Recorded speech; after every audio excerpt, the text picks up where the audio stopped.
Yeah, we in this bitch. Smoke session. Episode 449. We in this bitch. We gonna smoke some real quick. I really ain't got much on the boost presser. It was kind of trash. Other than Dobson and Hackett, and then the weigh-in really was not much. Other than really nothing. The weigh-in really meant nothing. I'll be real with you. That shit is Boost don't have that personality that he's gonna turn up like that. He turns up in the ring, so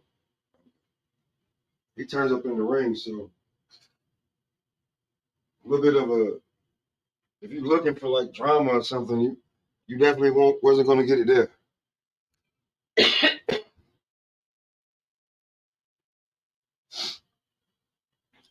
You definitely wasn't getting no drama at the Boost presser. That was a very safe event right there. I ain't see nothing going down. I ain't think nothing was gonna go down. Um, and then I'm watching the Top Rank card, right? And it seems I'm watching the weigh-ins and everything, and Janabek can't make the fight because of dehydration.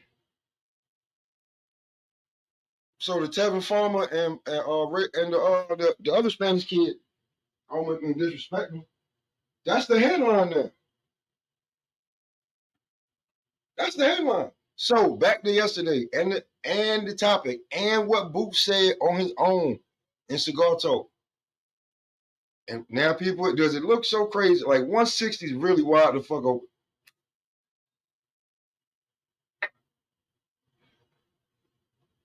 So apparently Janabek made weight, but was too dehydrated and wasn't going to be able to rehydrate properly to make the fight.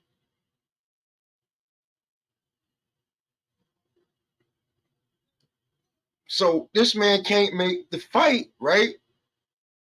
I think 160 is wide the fuck open, right? And the third topic, bro. I don't know how long we'll be on, but the third topic, bro.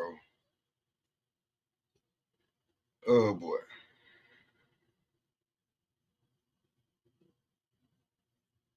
I don't know if this is. I don't know if this is if they fuck with the video or what, my guys. But man, listen. If you can see this blow it up on your screen, bro, that don't look good, bro.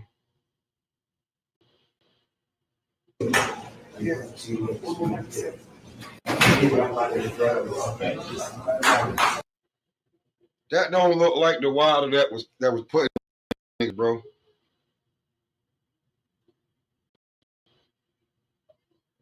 Look like he might need a cane.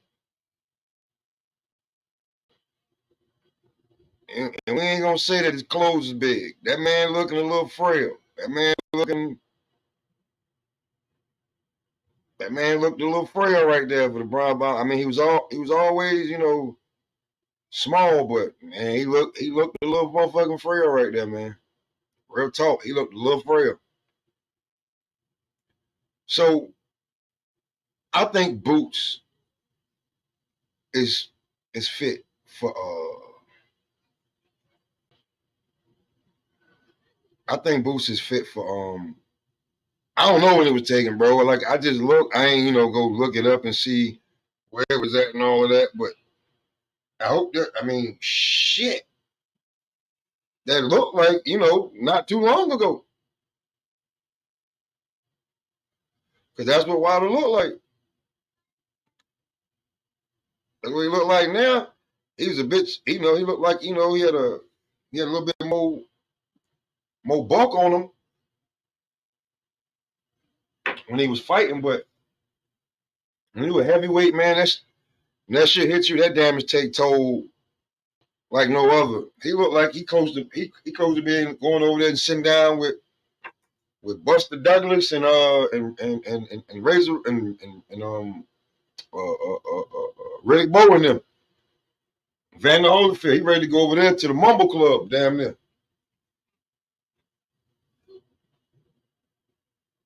That man almost ready for the Mumble Club, y'all. That shit look crazy.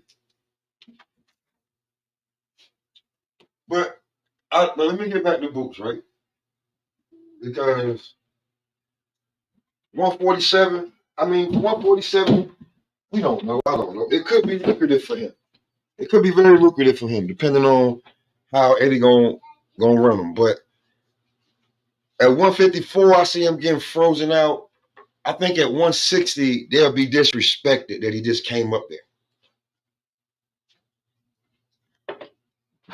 That's what I'm saying.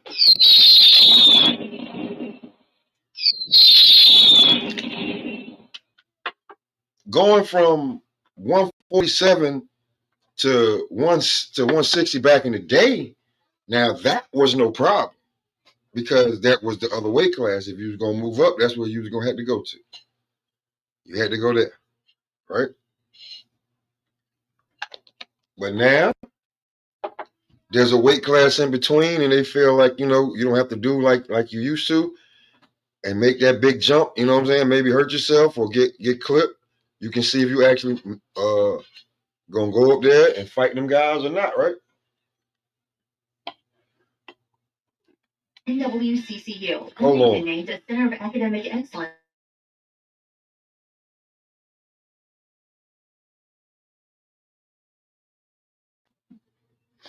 So what I was saying is that I think that man is right for the taking at 160. Like right now, I think he could. I think he jumps the line. Nobody fucks with him. I think he got 160 on Smash. I think he has 160 on Smash. Like if he goes up there, he like the way he says it, the way he talks. Like these guys, like the more you ask him to talk, the more they're gonna tell him themselves. You know what I'm saying?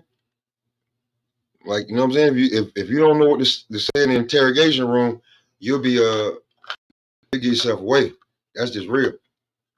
But I think Boots is ready for 160 already with Janabek not being able to make the fight. From what I'm hearing, what I'm seeing, Janabek is that fight is whoever he was fighting, and whoever he was fighting didn't even matter. Body work, salute, Brody. Yo, y'all, I mean, y'all did hear about Janabek not fighting tomorrow, right? Like the card was him, and that I don't think he's fighting unless he can make a miraculous recovery. But I don't think he's fighting. I seen a report that he's dehydrated. So that means he ain't supposed to be at that weight class neither. I wish Lola was up here so I could tell him, so then he could know. Like, listen, man, these niggas is not where they're supposed to be at, and they killing themselves to stay there for a few bucks. Ain't nobody trying to. You think he gonna stay there for that for a few dollars? Hell yeah, if he can pay more, hell yeah, he gonna stay. They tell him, come on, man, we'll pay you another 30, 40, 50. Depending on who you are, they'll pay you this amount of money, damn, thousands of dollars to stay in that weight class, knowing you gonna be like, yeah, you set up for the taking. Yeah, he's gonna be a little bit weaker. Oh yeah, yeah. He can't make the weight no more. He really need to move up, but I got him. I told y'all I told y'all I would get him. I got him. That's the type of shit that go down, man. That's why, we was talking about that damn Fighters Association shit. So shit like that don't happen. But if Janabek being dehydrated, that means he was struggling to make the weight, or wherever he did it, he didn't have a really good training camp, or he just too fucking big.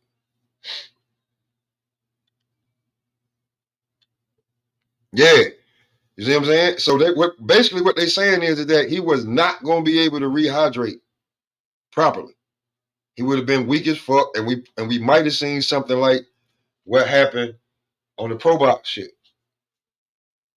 You know what I'm saying? That's what I'm saying, that they don't want another pro box with a kid. And I'm still going back and forth with niggas on that shit. Like since like to this day, I'm still going back and forth with niggas about cutting weight. And they like, man, you can for a few extra, man, and the money, and just give me all the excuses in the world instead of your goddamn health. And you need to be fighting at a healthy weight class. And if you ain't never laced them or you ain't in the business, that's okay, bro. That's all right. That's I got it. I absolutely got it. But you ain't gonna be in this business too much longer neither.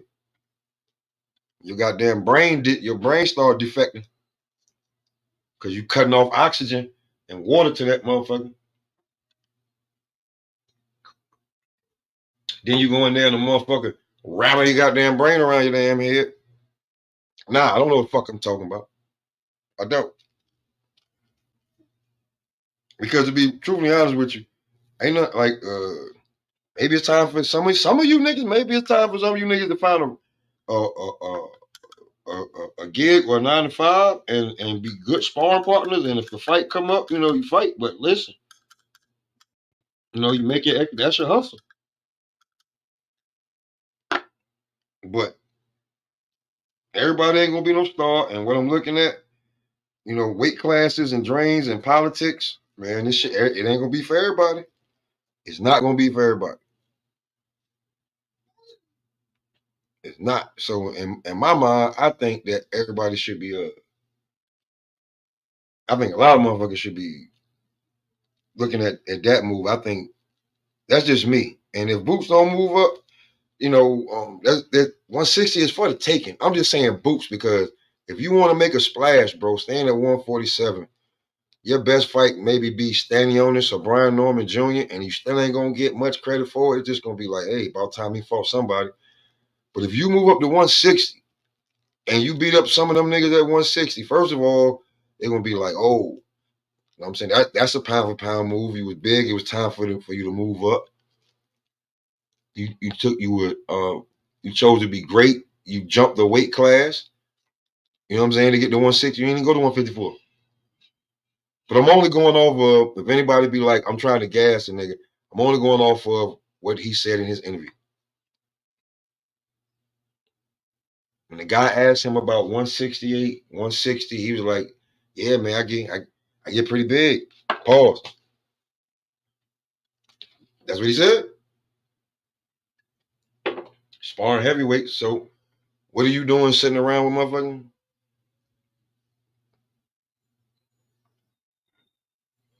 Why are you at 147? You weigh less than David Avenesian, and you towering over him. You're a pretty big boy. You built to be a middleweight. That's just real talk. That's a middleweight in them jeans. That's a middleweight standing right there in front of you. Jerron Boots Ennis is a fucking middleweight. Easy. He just don't fuck up his body like other fighters, so he can continuously to make the weight. You know what I'm saying? I guarantee you, Boots, like it ain't gonna be too much longer. And I just see him. If he goes to 54, I see him. They're gonna be trying to freeze him the fuck out. I mean, I know the sheet gonna be around there, but ain't nobody about to give up their top dog that they've been working and building. Like he's not getting Xander's ass. He won't get Xander. Maybe Charles Conway or something like that. They'll throw a bunch of guys in front of him that are like that are fighters that like people don't know, but are good fighters. But the names he won't get them. Not at the beginning. I don't think so. Then it'll be just another bullshit war of everybody talking about a bunch of fucking nothing on YouTube. But definitely, I think that Jerron Boots Ennis is prime for 160. I don't think nobody fucking with 160. Not Laura, not Carlos Adames. Definitely not Janabek. If he can't make the weight, what is he here for? But these weight bullies, these niggas, it's you gotta put it. Listen, man, get to your weight class. Stay in your weight class. It's the reason.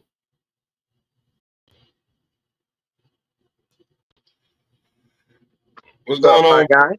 What's going on? Oh man, I had to run out here, man. I say smoke on. We on 449. We're going to 450 in this motherfucker, man. 450. That's a fact. Shit, I ain't raising no hell. I seen a little something on Boots, man. Yeah, he gonna get tested tomorrow. Like I told y'all, this shit going 12. Man, that's a big ass boy, man. I don't think he should be there. I mean, yeah, he got to fight. He got to fight. You know what I'm saying? But that's a big boy. I don't think he should be there, bro. I just don't. I just really don't think he belongs at 147. Well, we gotta think though, like we gotta see. You know what I'm saying? You don't want to put how can I? You don't want to put a dog that you think can fight in there with some motherfuckers that's okay but know how to put their weight on them. You know what I'm saying? I'm just going off of what. Did you see his interview with Cigar Talk? I can only go off of what he said. Well, he gonna say anything, make it seem like I'm ready for whatever.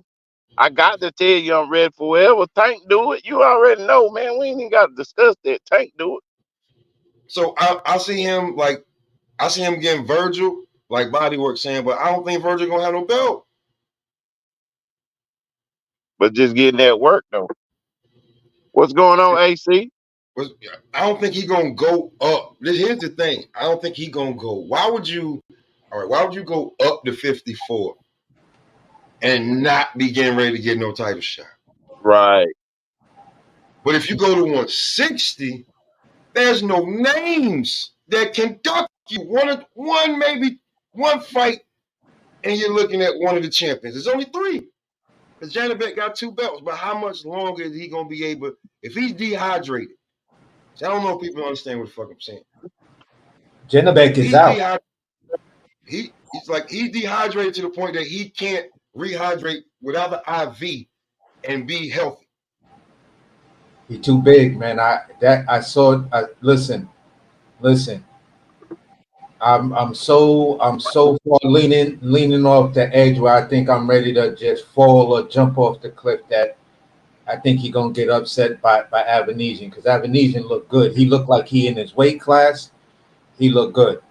A lot of people may disagree with me, but they dropped a little video of these two dudes meeting up in the parking lot. I guess outside the arena. Jerome Boots Ennis looked sucked the fuck in that video. If they gonna clown Frank Martin for the way Martin looked sucked in, that nigga Jerome Boots Ennis looked sucked in. It looked like he was like, "Yo, I need water," right after that video. So what Nigga, y'all think he gonna come in as? huh? What you think he coming in at?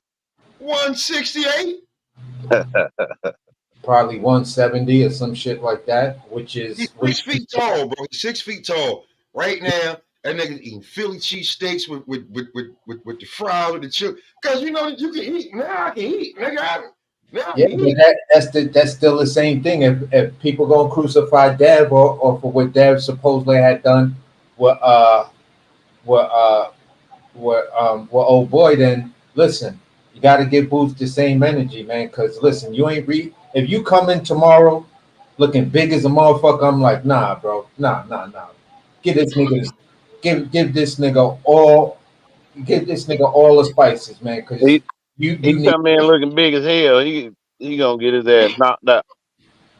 Bro, I'm trying to tell you, the title is what it is. Boot showcase card where Jaleel Hackett is basically like what that's like one of his fighters, right? They're in camp together, right? Yeah, yeah, So Boots, you know what I'm saying? This is basically a Boot showcase fight of him and a couple of his guys. It's a Philly showcase. Ain't happening in years. Last thing from Philly that was popping other than Danny Garcia is still Sylvester Stallone and Rocky and that nigga from fucking New York. yeah. So I'm just saying that man just looked way too big, man. All across the internet, all I'm seeing all day, since last night, since that little promo video dropped, everybody's saying that nigga look dehydrated. He just don't look good. They're like, nah, Man, he don't look good. if that Everybody, motherfucker was to move to 160 and get a fight in with anybody, just get a title shot at 160. Man, Canelo will fight him before he fight Bud. probably.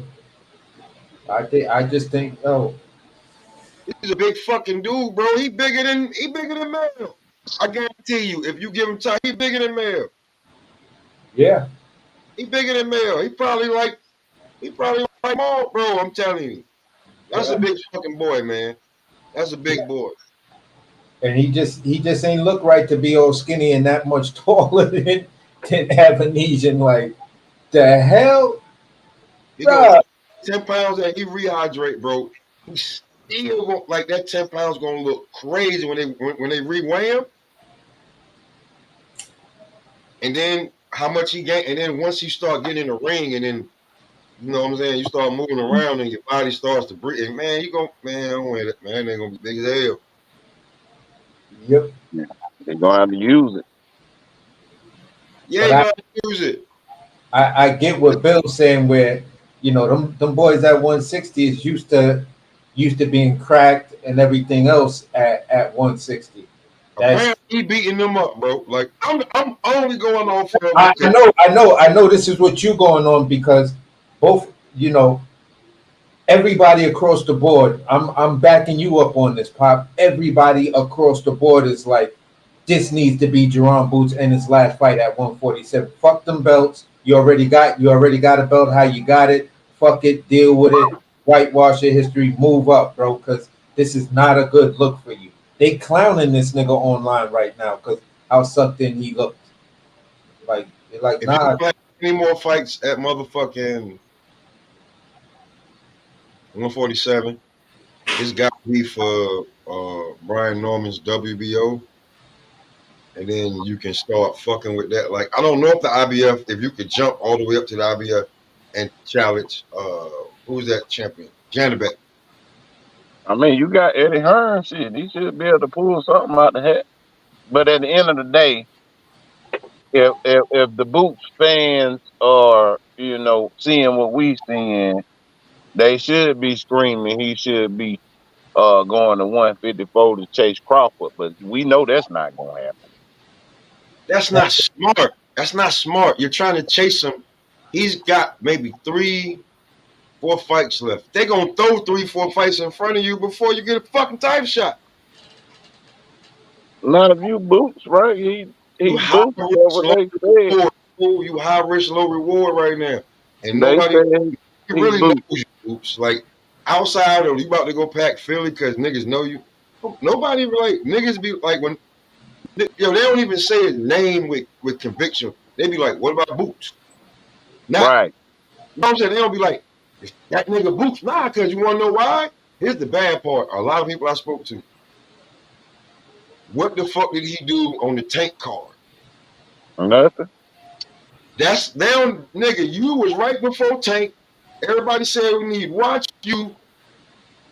Oh, you When, talking about you talking about the fight where Meek Mill them had to distract something called Tank wasn't doing too good. Oh, that fight. man, get the fuck out of here. He was beating homie up.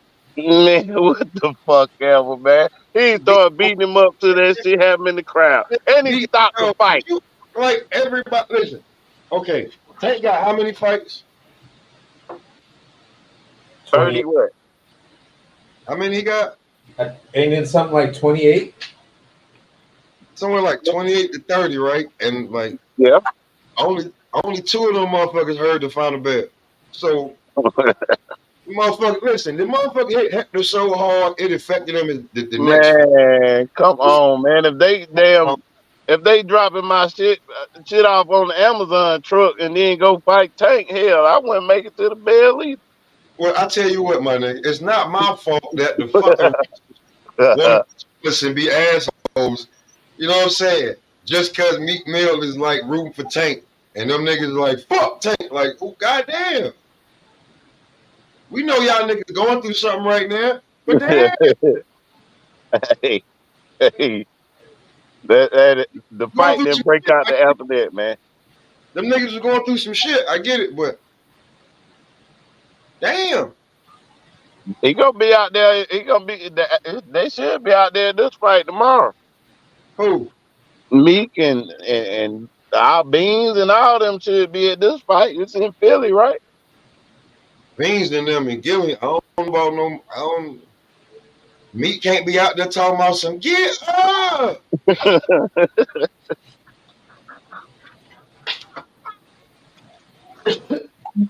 You know what I'm saying? He can't, this is Meat. You next up, nigga.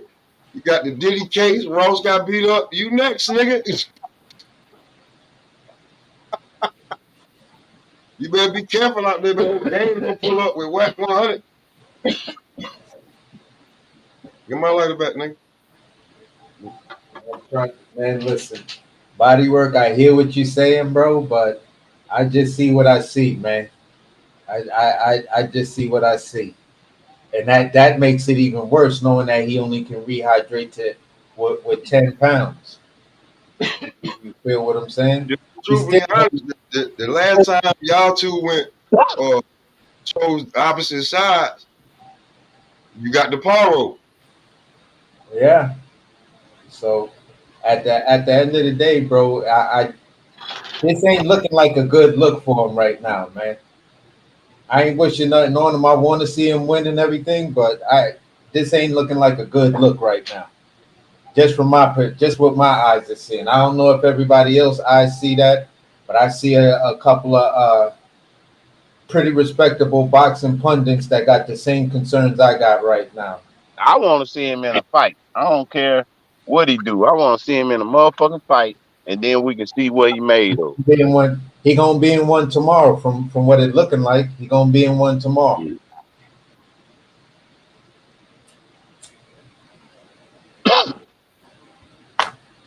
So I'm gonna stay 10 toes down on that right now. I If feel I'm that. proven wrong, if I'm proven wrong, so be it. I ain't always right. Shit, you know what I'm saying? Avenesian looked good. He looked good, but I think Boots got. Oh, you know what? Too, if he don't show out, he gonna start getting the same shit Shakur getting.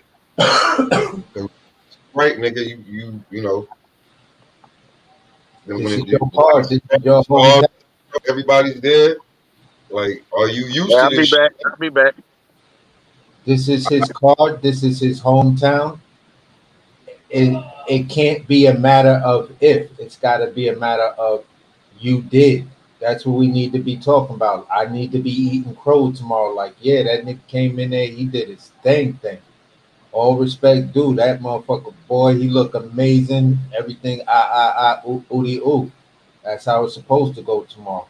You feel what I'm But saying? I'll say this to the chat and to you, right? Has he been groomed to be a headline? Because Bill's got up out of here before because Tank been groomed to be a fucking headline. Yeah. Like, even though he ain't do no numbers, Dave But Benavidez is groomed to be a fucking headline. So him being a cold, if you put him right before Tank, he trying to steal the show for real. yeah. But where I stand on it is this. He could still, if he doesn't have the personality or that proper training of, like you're saying, grooming to be a headline, he could let his work. He could let his work, you know, be that thing that grooms him to be the headline. Like I'm saying, he needs to go out there. It ain't a matter of if. It ain't a matter of needs. It's a matter of what we saying tomorrow about how great his performance looked. No, no, listen, Body. What I'm saying is He that tripping right now. That's my nigga, but he tripping right now. Body. What I'm saying is that for that fight, right? His eyes was on him. Like that was his breakout card right there. You gotta show out. know what I'm saying? Like you got to show out when that happens, bro. Like when they fucking when the lights is on you, and it's like come on, man. Like basically, who you Tank, who else? Boo Boo. All y'all niggas is I-95. You get on I-95, nigga, and go up or down. You know what I'm saying? Cause where he from? From Rhode Island? From Rhode Island to fucking Baltimore. Like this was like all y'all niggas had to do was just get busy right here. Everybody got busy but Boots basically on some real shit. And even though the nigga ran from him, what is we killing Shakur about? You don't know how to cut the fucking ring off? Or you definitely can't be Tank. That's when like, oh Boots, you don't know how to cut the ring off? Or you definitely can't be Bud. You know what I'm saying? It was shit like that. So we can't like not say that he didn't not shine. He did not shine. He won the fight. People was like, you know, they started to boo and all that other shit. And then the Tank fight came, a little bit of drama. AC told me a little bit of drama. And then we got the knockout. But Boots didn't. He didn't showcase like he should have. And then you got I don't even know who fought on the Ryan Garcia card. That was a weak card when Tank fought him. I don't even remember who fought before him. But this card right here with Dave Benavidez right there, he really made Tank go to work. Tank really had to get like the knockout or like a performance that was crazy. I'm saying this.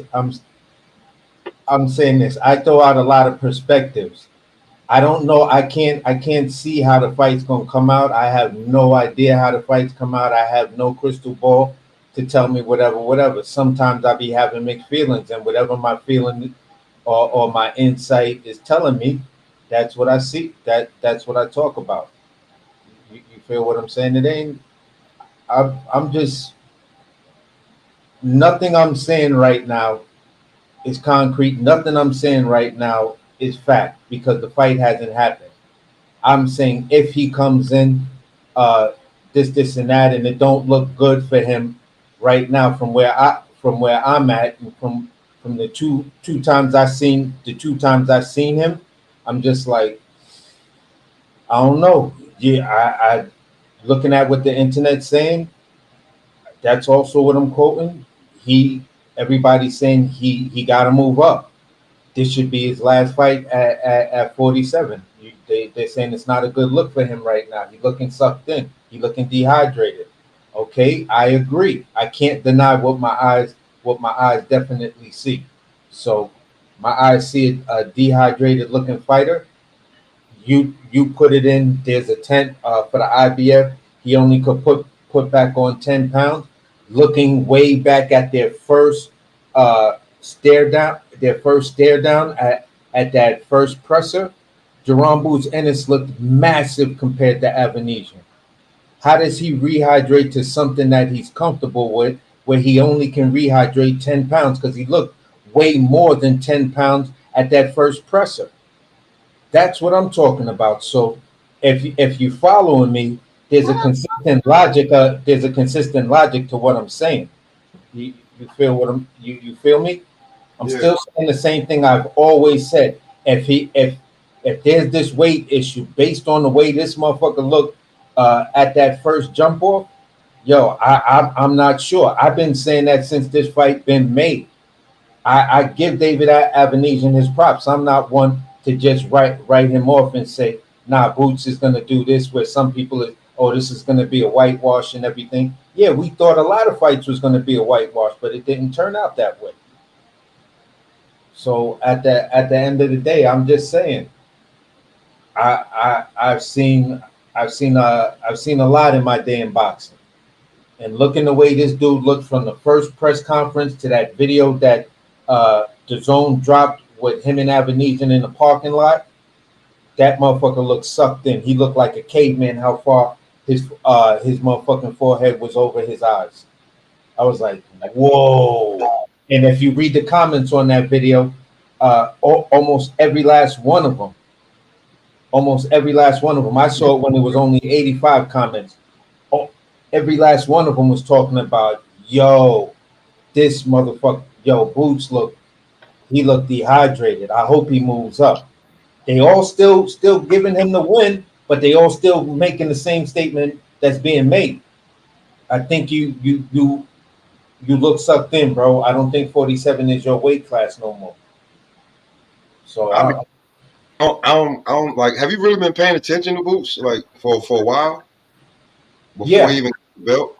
So yeah, I'll be with you, like when he makes weight, he always looks like this. So I just feel like because he got the belt and they got the little, it's the rehydration. Um, and plus he like all eyes are on him now. Before when you fighting down on the undercard, they that like they saw you, but they was like, oh no, they didn't see everything you did. You know what I'm saying? yeah. So I feel like now that he gonna be a headliner and all that shit. Now I feel like this is just like Boots. Look, this is how he be I, look. I've I've been watching Boots. Uh, I think I started checking for him in like late or mid 2017. That was the first time I saw him. You feel what I'm saying? Um, uh, and it was just like somebody covering something, and they was talking about this young kid named Jerron Boots and it's yada yada yada. Um, I've been a huge fan of his. Mm-hmm. I slowed down on being a fan of his because I never liked that whole situation of when Blair Cobbs uh, met him after the fight, and Blair Cobbs told uh, his daddy and him, "If you let your son fight me, I'm gonna stop him." Yeah, that Right? shit sounded good. That shit, you know what I'm saying? That's Oh, what it, you it supposed to sounded say. good. But understand, we got to remember that time. I don't want to. I don't want to conflate today with that time. At that time, Jerome Boots Ennis was still coming up. Blair Cobb had more momentum behind him than Boots. So my whole thing was beat that. Did this nigga just tell you this shit in front of your pops? Beat that. Beat the holy dog shit out of this dude.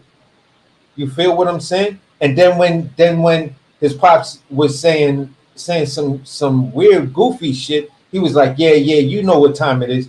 You know what time it is. You definitely know what time it is." I was like, I can't believe I'm watching Blair Cobbs chump Yeah, this I see nigga it. I, and I see his that. pops. I would love to see.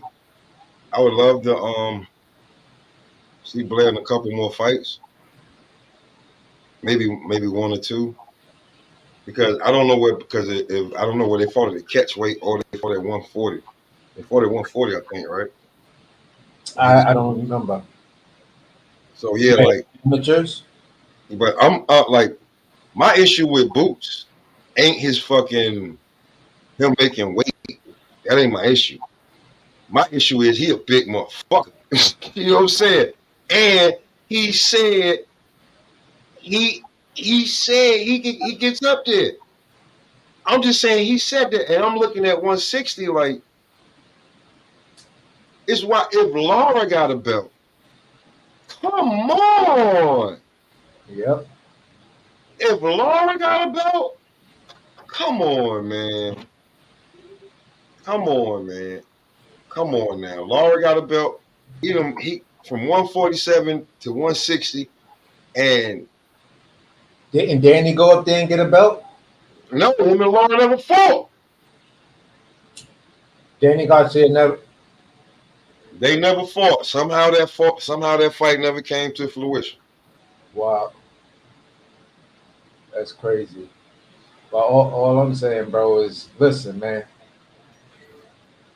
He got great potential, but I reserved uh my full support on Boots because at that point I was like, I just want to see you get tested. I saw the eye test. I've been saw the eye test from No, the I know first he's two gonna say times that. I seen him fight, but I just reserved like getting on, the Boots bandwagon like that because I was just like, he ain't been tested, and I don't know.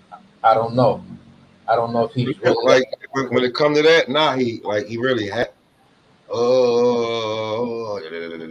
one fight. He's been tested one fight.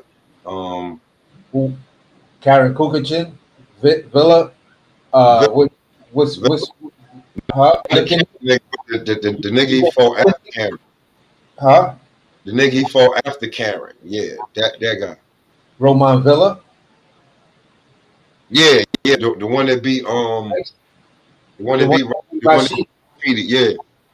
Yeah, that was a test to me because Boots had to hit him with some shit. Like I get that he wasn't, but like Boots really stops everybody, and then Karen ran, so and then he kind of he showed a weakness Yeah, when it comes to homie Villa. Nah, Villa wasn't playing, bro. Like Villa was like, nah, I'm gonna see what you got. He may have a little bit of brain damage right now, but he still, you know what I'm saying? And it can be just it can be discouraging to fighters that you like. We think it is like yo, I'm hitting this nigga with everything, and he keep coming. As soon as your shell break, that's when he gets you. yeah. No, I So gave Villa is a good win. Um, I actually, I actually had Villa having a chance to beat him. You feel what I'm saying? If he was able to sit Boots down, I just felt that if he was able to put Boots on his pockets, and this is my biggest issue with Boots in his stylistically, how I see he fight. From mhm. all the fights I've always seen and all the clips of fights I've seen, um, he's like one of those methodical basketball players that have to look good, that have to do a certain kind of thing. You feel what I'm saying? Once they get in there with like a tough team like Celtics or Detroit, they start breaking down and crying because they can't deal with everything that comes their way, as far as the adversity and some of the dirty things that they used to do and shit like that they were known to do or whatever. But I just think if he gets sat down on his pockets, he it's a strong possibility he might start to mentally break down. Like, what do I do? But he already sat me down. I don't know what to do. What do I do? What do I do? What do I do? You feel what I'm saying? I I'll be real I'm with not you. saying that's what it is, but I just see traces of that. That's just me as a fight fan of looking at fighters that Just from me, like inside information and knowing like who he's actually sparred. uh-huh. Um, and I don't judge Boots off these motherfuckers that he beat up because he did what he's supposed to do. He got him up out of there. That's one. Yeah. Two, um, I think that boy got so much in the goddamn toolbox.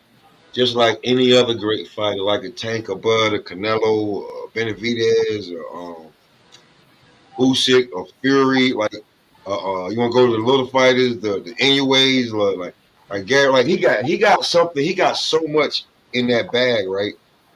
But you got to know what you got to know. Like, you don't have just one goddamn tool set. And if you do, when you open it up, you don't need to bring the whole tool set.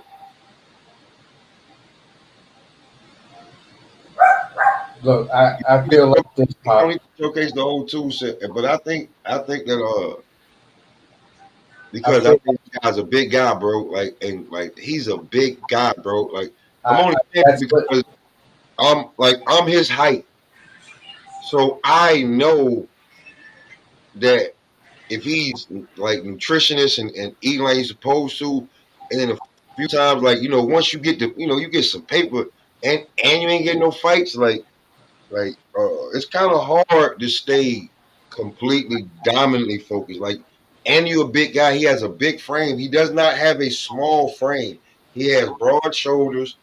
You know what I'm saying? And his cheekbone structure. Like, if he was a sloppy nigga, he'd get big real easy. So I know that this nigga easily could be at 160, but I Yeah, think smart. I don't. I'm not. I'm not doubting that. No, I'm not. That's the part I'm not doubting.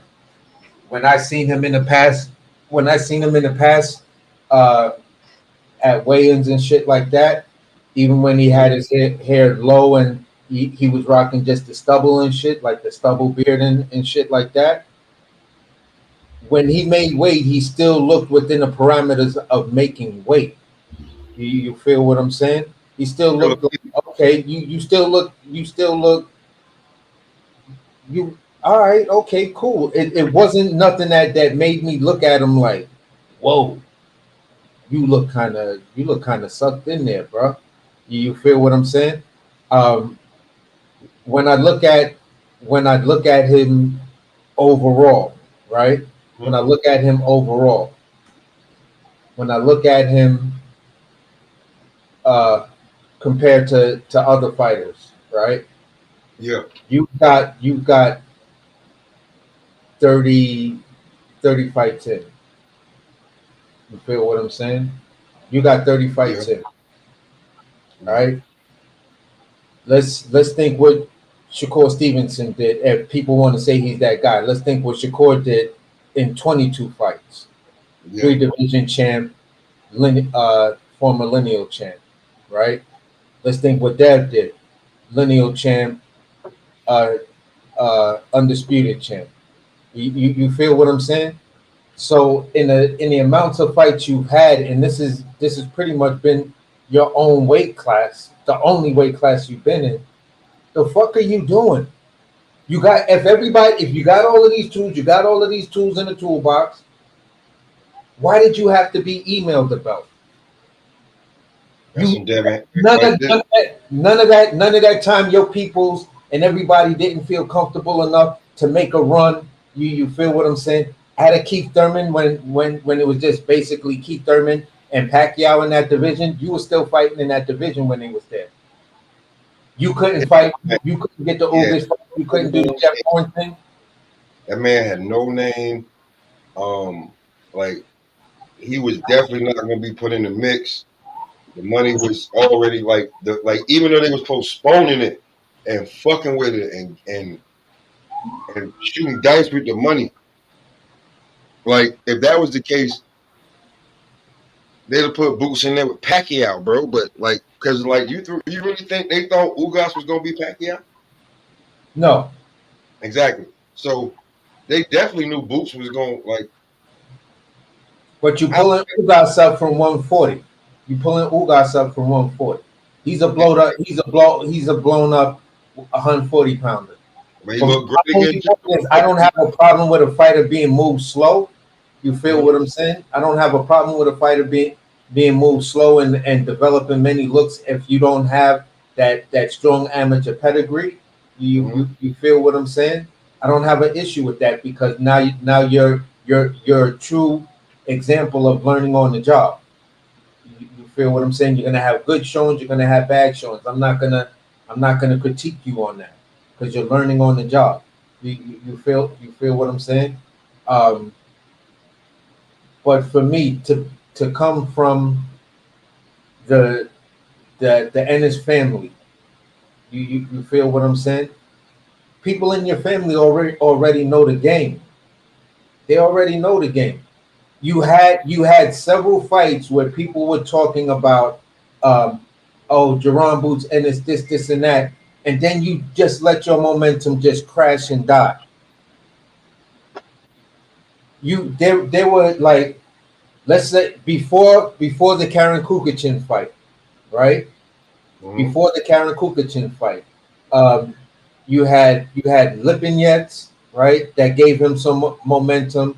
Um, I forgot the Costio Clayton gave him a little bit of momentum. The stoppage of him, you feel what I'm saying? But you just let that shit crash and die. He didn't let nothing crash and die. But When then you he could afford Stanionis at that time just to stay busy. He bro, could you he could have knocked off a Connor Ben. you over there with them, you ain't getting what you want. It's showtime, bro. You with Showtime. Showtime got you. Showtime got you. You with Showtime.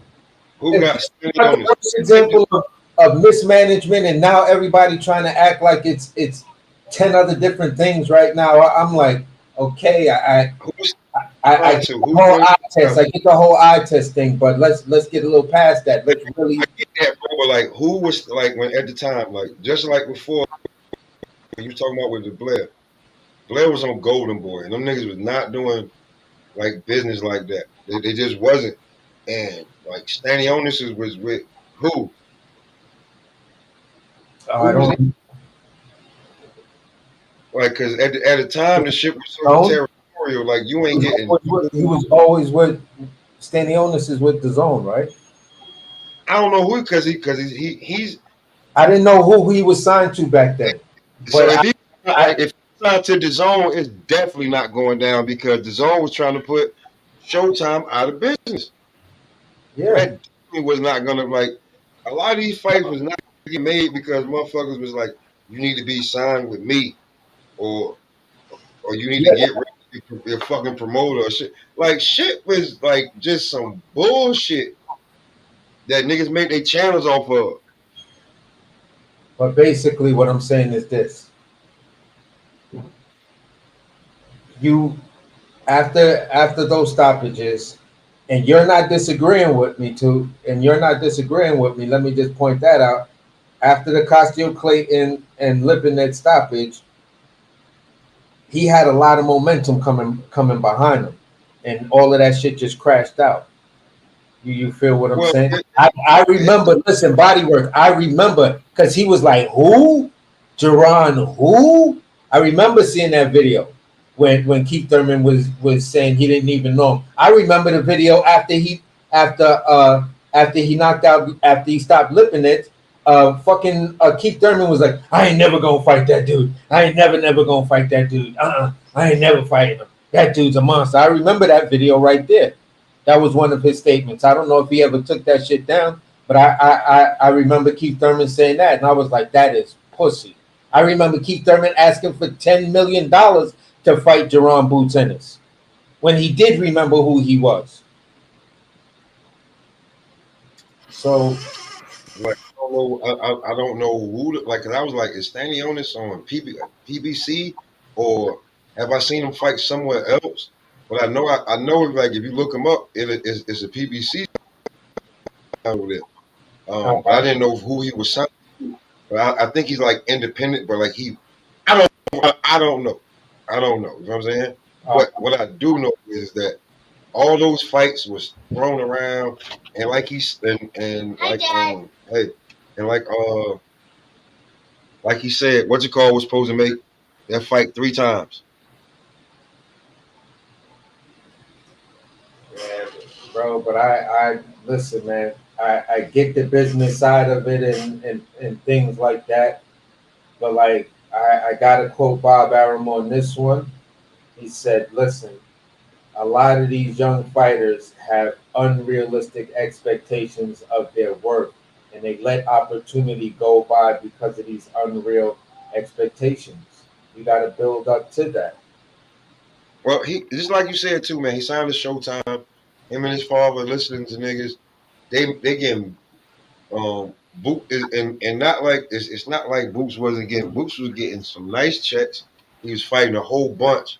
So you feel what I'm saying? It was so when they Yeah, tell him that in the third, and then it really ain't going that way, and then you look at it, you like, you know what I gotta do is what I gotta do.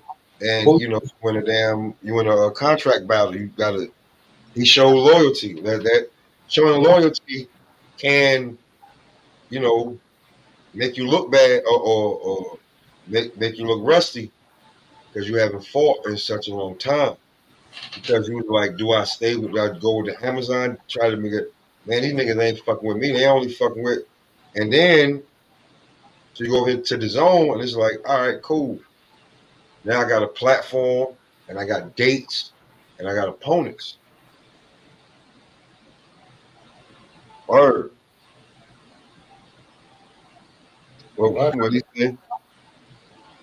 I didn't say that about Keith. You talking about you, Pop? Nah, I ain't saying nothing about no damn. I ain't saying nothing about. I think you said y'all when he was fighting. when he was in that division that you was I naming. said he was. I said he was in the same division. I was saying he's in the same division with Keith Thurman, Manny Pacquiao, all of those guys. And this, you got 30 fights in. I'm just saying, you still came in around the same time other people who have less fights, who did a little bit more. He was getting no. I'm be real with you. Like back to what I was gonna say about Boots Ennis, right? Like I really do like Boots Ennis, right? But here's the thing: to watch how many people wasn't fucking with him once they didn't know he was going, actually sign with the PBC or over there with Amazon. Like when he went to the Zone, Uh-huh. it's like the, the disappearance of his fans was just astronomical. Like because he was the backup to beat Bud, and now that he's not with Al Heyman or you know what I'm saying, or whoever, right? Um, he's looked at like Dan Benedict Arnold, and they're not even saying anything about him. Like if your prediction happened, watch how many of the fucking niggas that was just that was fucking with Earl and was like, you know, put boots on Bud so you can give Earl a pass and let him just coast and do whatever he want and ride out to the sunset. All them niggas, um, when Boots goddamn left from across the street, nothing. Niggas don't talk about like these last few months, niggas that was talking about Boots and he was this and he was that. Next Roy Jones shit, them niggas ain't made no goddamn content on Boots. Not lit. Not lit. When Boots was sitting out trying to be a free agent, like niggas was not talking about Boots at fucking all, man.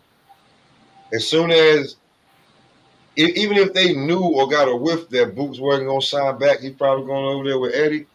They was, niggas was damn near on some like Kwame Brown talking about some white zaddy shit. Word, you going over there with your white zaddy, like, you know what I'm saying? But you ain't say nothing about when Wilder went over there. And I'm gonna get to his ass too. I'm gonna get to him because I was a Wilder fan. I mean, I still am. But, bruh, did you see that shit I put up of him, AC? No, I didn't see it. What is it?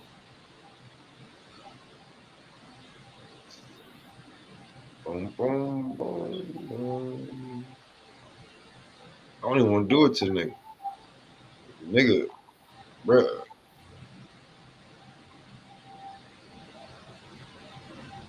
I sent the shit to my nigga. I don't even know if he looked at it yet. Look at this nigga, bro. Blow your screen though so you can see it. Look at this. Can you really see it? Yeah.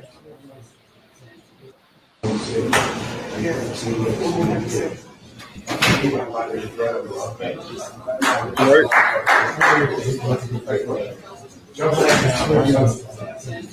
You make it look frail, bro. Don't worry about how frail he look.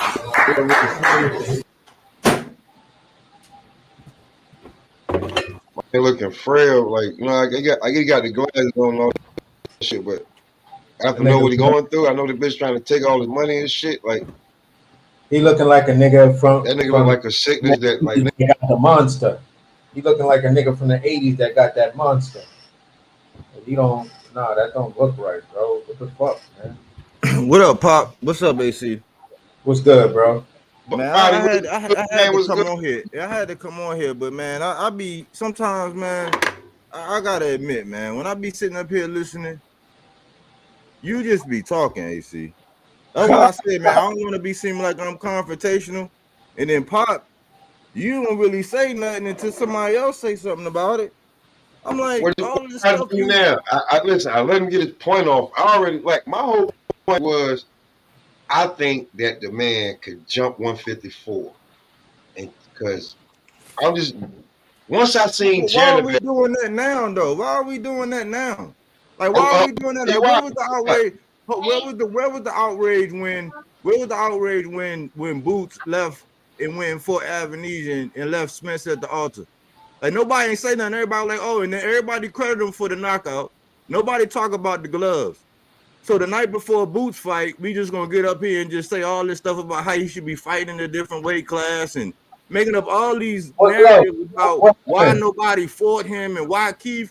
AC, you sat up here and said you don't think Bozy and them could have sent them some money to Keith and all this. It wasn't until I said that Keith act like he ain't I even know didn't say who he was. Bozy could have sent him some money to keep. I said, why didn't he? I just made the mention, why didn't you go after a belt?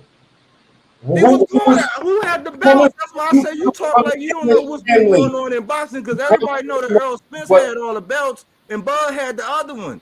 And if but Bud left, if I get Bud it. left I Spence at the get it. I altar remember to that. fight Avenesian, what are you talking about? I remember, like I said, it was locked down between Keith and Manny Pacquiao. At that But time, who was going to fight Boots? I just told you. I sat up there and said, I said Bozy he could said go. at one Listen, point, the 16 same people motherfuckers who boxing. didn't have, like the same motherfuckers who didn't have a belt back then. You feel what I'm saying? Nobody was trying to fight the dude, man. You Bud just wasn't at Bud man, wasn't at stop, man. 47. I'm not on even the Boots. I'm not even a part of the Boots fan club and all that. This is just it's not right what you're doing, man, and how you What am talk. I doing? What am I doing? What am I doing, body? What am I doing? All right, let me finish because you had it. I've been in the comments, but you had it, and I'll let you have it. You were just up here just talking and talking. I was like, what are you talking about? Like a lot of these things, like I said in the comments, you just be shooting from the hip, throwing darts most of the time because you just sat up here even with the Stan Giannis thing. You didn't even know who Stan Giannis was with, and it wasn't until I said that Stan Giannis and Virgil was at. They had a fight signed 3 times, and one time Stan Giannis got messed up, and 2 times Virgil had rhabdomyolysis, and he wound up moving out. So to say Stan Giannis, he couldn't because he had his eyes on a big fish in Virgil. Virgil was up there chasing Bud. They had history. So a lot of these people that you naming and you saying or whatever, like the stuff, it couldn't have happened. Stanionis had made a statement. He had made a statement of when everything got locked up between Bud and Earl Spence. He had made a statement that he was like, listen, if these guys can't figure it out, why don't all of us fight each other? That's what I'm talking about. And after that, we got Remember undisputed. When Bud finally, when they Stanionis, finally made the agreement, we finally wind up getting it. Yes, but Stan Giannis took step aside twice for it. that So was for what are Earl. we saying? He was next Not in for, line. that was for Earl, not for Boots. But he wasn't, man. See, you don't have a point then, bro. You have 0 point. I am making a point. My point is, No, but the point is listen, not valid. It's not valid because you're talking about why Boots didn't fight Stan Giannis. Stan Giannis took step aside for never fight Boots. the He took Earl stuff. money to fight Boots. But They listen, never but talk. his game plan was he had Virgil on the hook. That was the bigger fight. But listen, I'm gonna Boots ask didn't you this have a question. chance. I'm gonna ask you this question. Was Virgil in Stanionis's jump off sanctioning body when at the time you're speaking of? Or was Virgil trying to hold that number 1 spot for the WBO and still going through his medical shit? It was WBO, Stan WBA. Giannis was in line for Earl Spence. Yeah, I think Virgil was with the Virgil WBA was trying to go WBO at one point, and then and after jumped that to stuff happened, WBA. him and Stan Giannis they were signed up, ready to go, locked and loaded. That's a fact. Hundreds of videos was going out about them going, and it happened 3 times. And Virgil, the disease that Virgil catches is the shit. Rhabdomyolysis. Yeah, that's when you try I to burn. remember all of that. I'm Okay, not so, denying all of so the that. point you was I'm not making denying about all of that. you I'm just not throw stuff out there like ain't nobody denying want all to of that. fact But check when you. Virgil steps out, here's my point. Where you trying to protect this dude? Where my point stands at this: when Virgil stepped out, why couldn't you volunteer yourself to step in? He was Boots been saying, "Hey, I'll do this, I'll fight this, I'll fight that." He was not up, bro. So why do we act like we don't know how it works? You can put your name in a hat all day, but you were not up next. You was behind them. You was right there at the door. You was right there at the door. They all was saying, "All right, I'm gonna be in this line, this line, this line." Because when this undisputed get done, the same thing that happened now, how it kind of just settled in. They all were up there running, jockeying for the position. Spence had 3 of them. Bud had the other one. He took Yeah, back for the fight. So what are you talking about? Why you ain't going for belt and why you ain't fighting this? They all were I going didn't for say the. why he wasn't They going all for. was waiting I on Bud was and making a Spence. mention. I was making a mention that And I'm not protecting Boots. here's the actual fact. Boots got more fights at 147 than Earl Spence, and he got more fights at 147 than Bud Crawford. So like I said, I get moving the motherfucker slow, but when it comes down to it, when do you really start to make your move? When the fucking division is cleared out of all the real killers? Come on, man. I'm not giving that dude props like that. And I'm not shooting from the hip. I'm staying consistent. It may sound like I'm shooting from the hip No, because I'm trying to you be nice to definitely the not nigga staying on his own consistent. You fight week. definitely because you have amnesia, bro. When it comes to I certain don't have stuff, amnesia. I'm just you wait till time go by and then you throw in a bunch of things that at one point in time this person might have said this and that, but at the point in time, everybody who was in it, who knew where they were, who knew what was going on with promotional they companies, was who all knew the scared. politics at the time. Listen, I could tell you don't even be knowing the politics of what was going on when these fights was happening. You it just be doesn't matter whether they know what the politics was going on right you then don't and there. know. I shouldn't really know. That's something I really shouldn't be. And you sound like a casual. Then whatever. I'm a casual then. All right then, An agreed. educated casual. So leave me the Now, fuck alone then. Why you come up here trying to bully me then, my nigga? Now I'm bullying you. Damn, bro. Now I'm bullying you. What's wrong with you, man? Coming at me all hostile and shit. With your yeah, black and shit like that. oh, With black and mild. Get ready to come turn down to the motherfucking plastic thingy, man. Why you coming at me like that, bro? Come at oh you like man. what? Hey, listen, hey, body, what this is what I'm saying, right? I watched that interview, right? I watched it 2 or 3 times. I watched it in my car and I watched it on the laptop. And when that man was like, he was like, yeah, he was like, yeah, man, I get up there, I get pretty big.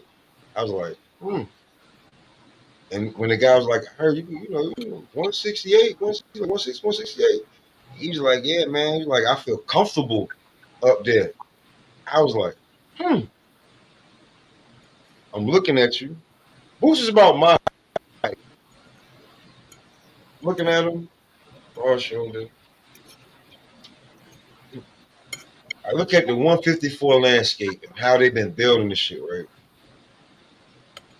I just don't think they just gonna, like they're not gonna be offering niggas up, and he not gonna get the Bud fight. He gonna try to petition Bud like he did Earl 3 times for nothing. Get the Bud fight, man. Bud looking for something else. We He can't already know this. Like Bud looking for he looking for something that's when he like his go out gonna be that like I don't see Boots like turning the corner and making it a big money fight and like in the next 2 or 3 fights. Bud's gonna get probably 2 belts on August 3rd, and then he gonna walk down the next 2 the next 2. Like, come on, he ain't looking. You don't got no belt, and you ain't been in this fucking division yet. Like that IBF, like you moving up in his shit, nigga. You ain't getting nothing up here, man. Let me Fight. ask you a question. This is why I don't like that point though. This is exactly why I don't like that point. And this is the heart of the matter, man. It sounds like this is all really catered towards Bud. Like, No. no. No. Let me finish. Let me finish Okay, though. go ahead, Let me go ahead, finish. Let go me say ahead. what I got to say. Go ahead. Because it was a lot of jaw jacking. There was a lot of going back and forth with Bud and Mel and all that when the whole Spence thing was going down. So he go up and he get the fight with Canelo and he lose. Terrible outing, terrible performance. You look like just a grab bag. So Yep. he don't have the belt no more. But the next best fight for Bud on his way up to Canelo to prove something would have been to stop at Mel. But Mel don't have no belts, and now he don't work. He don't look like nothing when he is the definition of actually cleaning out a division. Up until Tim Tszyu came on the scene right at the tail end when everything was already wrapped up and all these fights had been fought and all these belts had changed and Mel finally secured all of that, he gets no respect. So y'all want this man Boots to jump from 147 up to 160 without no belt, no leverage. He ain't never defended it. And that's our talking point for today. That's what we talking about. Like that's what's really what's going on. Like it don't sound right. It sounds like we getting off the beaten path and we're trying to hamstring. And I'm not even I'm a Spence fan. I'm not even a Boots fan. I just speak the facts. Okay, so here's the facts to me, bro. 160 is wild. To me, it's wild. The thing, the politics that was at 147 are at 154 now. That's in my opinion. Yeah, but see the thing, but see, it's crazy how the politics is justified when Boots getting ready. I mean, when Bud getting ready to fight a dude right here in August where we don't know shit about. The dude only got 11 fights, and it's all good because oh man, it's another division, it's another belt. It's like we pick and choose when we want to be political and not. Like that's okay. We don't know shit about that dude, and now all of a sudden, I'll be truly honest with you. I don't know shit. Like first of all, the WBA champion and the IBF champion,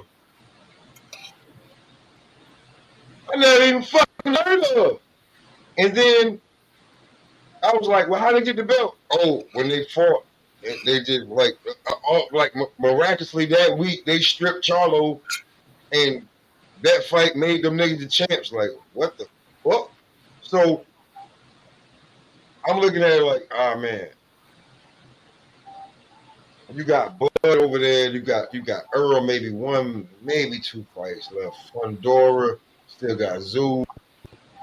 Like niggas, they not finna. But Tszyu, but see, it's crazy how nobody ever say that Tszyu was the email champion. Everybody was for that Bud and Tszyu, but he was an email champion, and actually, and him and Boots was in the exact same situation. Body, how was the email champion when they was in training camp to fight? Who wasn't it? Who say what? The belt, bro. No, was in training camp to fight Charlo. AC on some real shit. Like when it come to being emailed the belt, right? After you defend, like even Maul got basically emailed the belt, right? But let me say this: after you defend it consecutively, you're not the email champ. What? But they come on, Pop, man. Tszyu and Boots got their belts the same way, but we don't say that when it comes to Tszyu. I don't. Some time went by, and we done seen them for Fundora. But let's be honest, Tszyu was over there from Australia, and he got emailed about just like Boots, just like Devin, just like Maul. But why do we make it a point to bring it up all about Boots? And we failed to mention that when everybody was all on the Tszyu and all that, we like, Tszyu, why wouldn't you fight Charlo?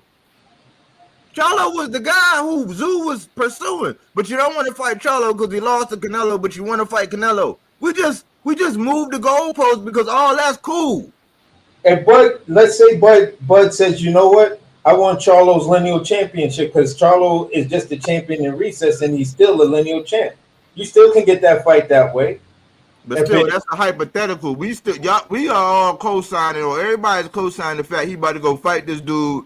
They got 11 fights, amateur background and all that, and that's all cool and okay. Ain't nobody saying, well, who did he fight and how did he get a belt? Nope, it's a belt So he gonna go get it. You can say that he's this, and this. Like, listen, hey, listen, Body. I'm not co-signing the guy that he's fighting. Other motherfuckers is co-signing him, right? And I'm like, I've never seen him fight. I've seen a couple of highlights, but I'm like, okay, boom. If what's his name? Fundora, right? If Fundora wasn't getting ready to fight Bud first, so Bud goes out here and makes a power play. I'm gonna fight this nigga. And since I use my WBO to pull up too, and however he maneuvered this shit, this I'm gonna get the intern whatever shit.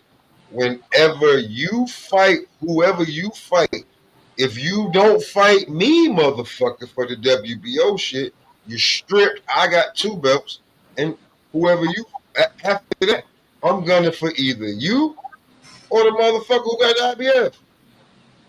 So that shit is in play to me, and that's running between Bud, Majimov, Pandora, um, Earl Spence, Zoo, and I before niggas cut me off.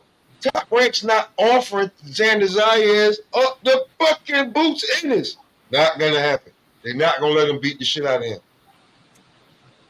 he ain't even step foot, and then you talking about some cross promotional stuff. Or I mean, I don't know, man. I just we put up these things and we play these hypotheticals and we speak about stuff like we don't even know what's going on, man. Like this. Bob already talking about doing major cross promotions. What I'm talking about is at 154, right? The landscape, the way the shit was laid out at 147, it looks the same way at 154.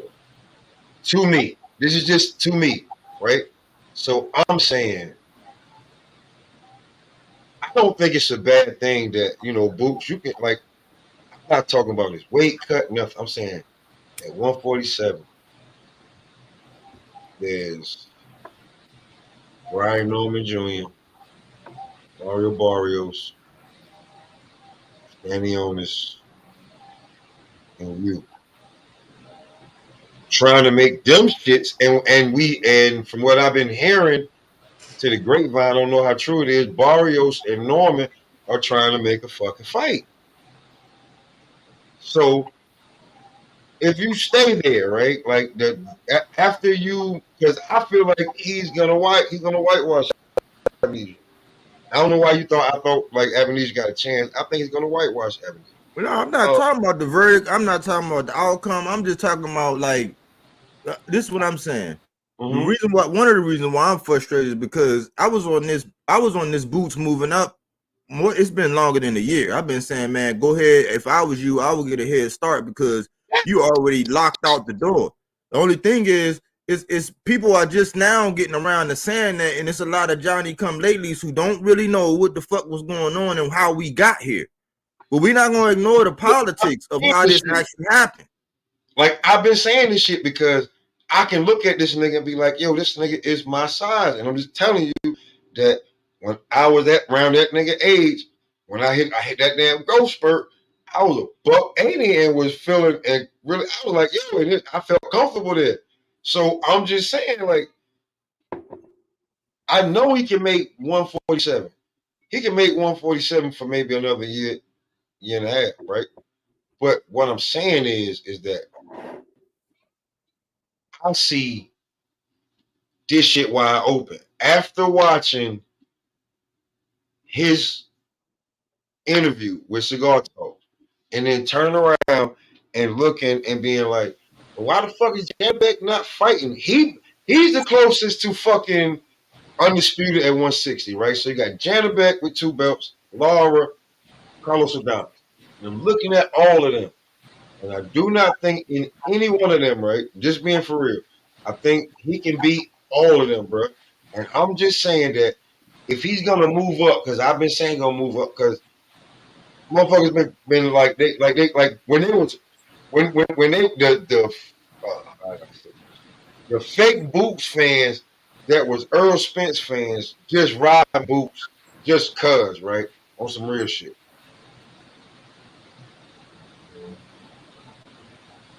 When that shit was going on, I was like, the Roy Jones shit, I was like, well, I can see that because he's flashy, you know what I'm saying? And to me, for a while now, 160, the glory division, and nothing, right? It's been weak. It's kind of been weak because we ain't been getting the fights, we been getting nothing. But now that this shit is wide the fuck open. And when I seen it, I'm like, yo, why the fuck Tevin Farmer and Homeboy are the last motherfucker? Where's Janabek at for the weigh-in? That's what I was looking for. So I'm looking at shit like, what the fuck going on? And I go check. He can't make the fight because dehydration. We ain't supposed to fucking be here. This no knock on Boots. This like, I'm like, well, nigga, you ain't supposed to fucking be here. Like, how much longer can you defend your belts? Because you made it to the press conference yesterday, but you can't make the weight cut. You made the weight cut, but you're too dehydrated. We don't want to see another pro box shit. Definitely not on Top Rank. All right, cool. This is just a suggestion, bro. Like, I don't know if you saw yesterday when I did this shit. I was talking about Fighters Association. You know what I'm saying? Like, I think them niggas need to be protected. But this is just me, this is just me throwing shit out there, especially after seeing that shit. And I'm not doing what nobody else is doing.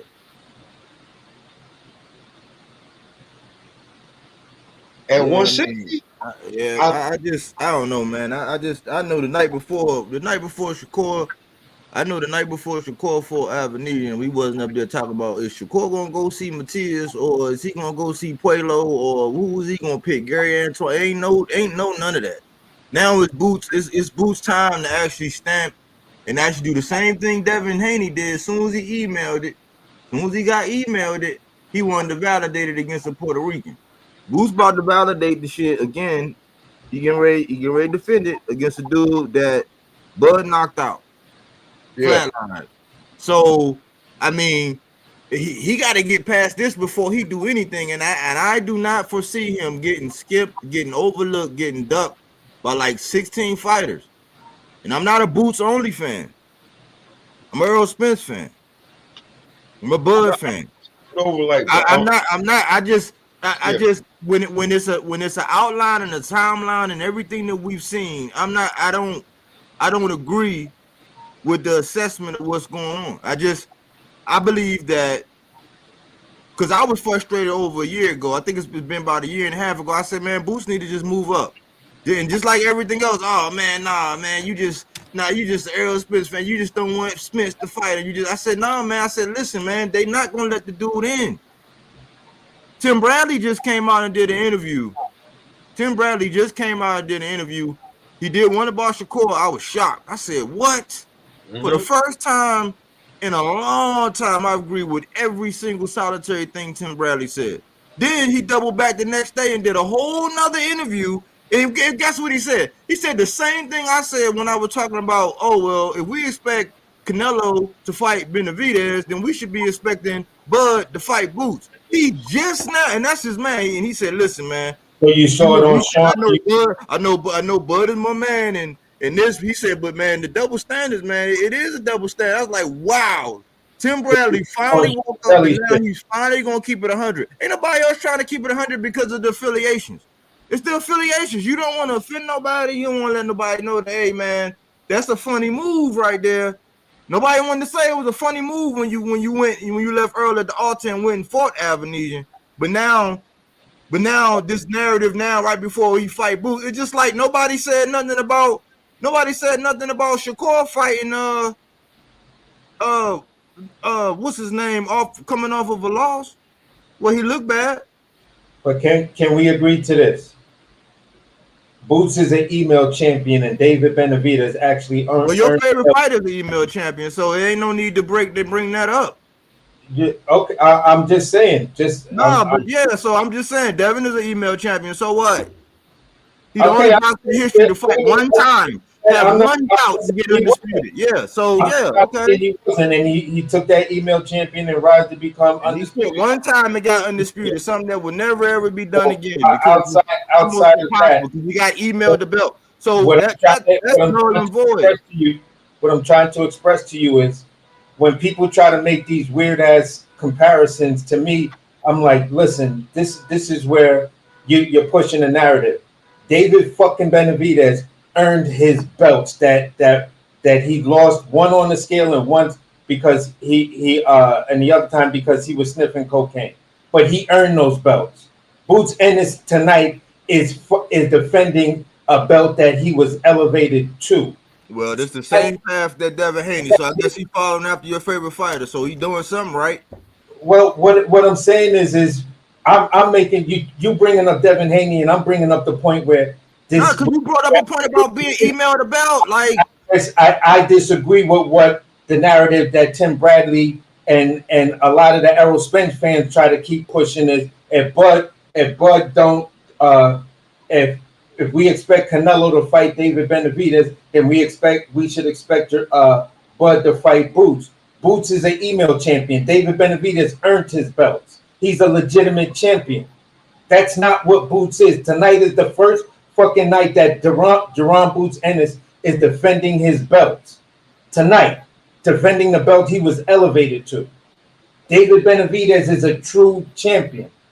So if you're trying to compare the two, and Canelo, I say that because he's following the footsteps of Devin Haney. So blame Devin Haney for that.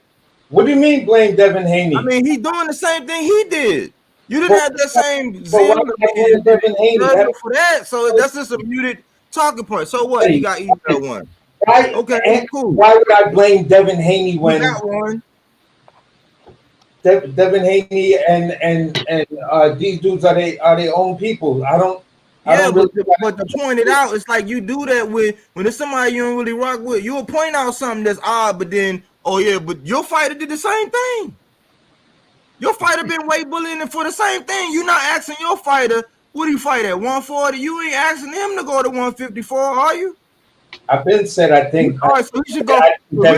So right now, in this same conversation, we're talking about Yanabek or Adamas or something. When Devin Haney was talking about Devin Haney, those rumors were out there about 147. Wouldn't make sense. Like, yeah, go up to 147. No, I said 154. With Dev going up to 147. That'll be 154 for Devin. No, what? He was at 35 when they were saying. Nah, he at 40 now. He at 40 now. But these conversations was happening when he was at 35. Nah, but see, now you backtracking and backpedaling. I'm not backtracking and backpedaling. I'm telling you, Sanders, man.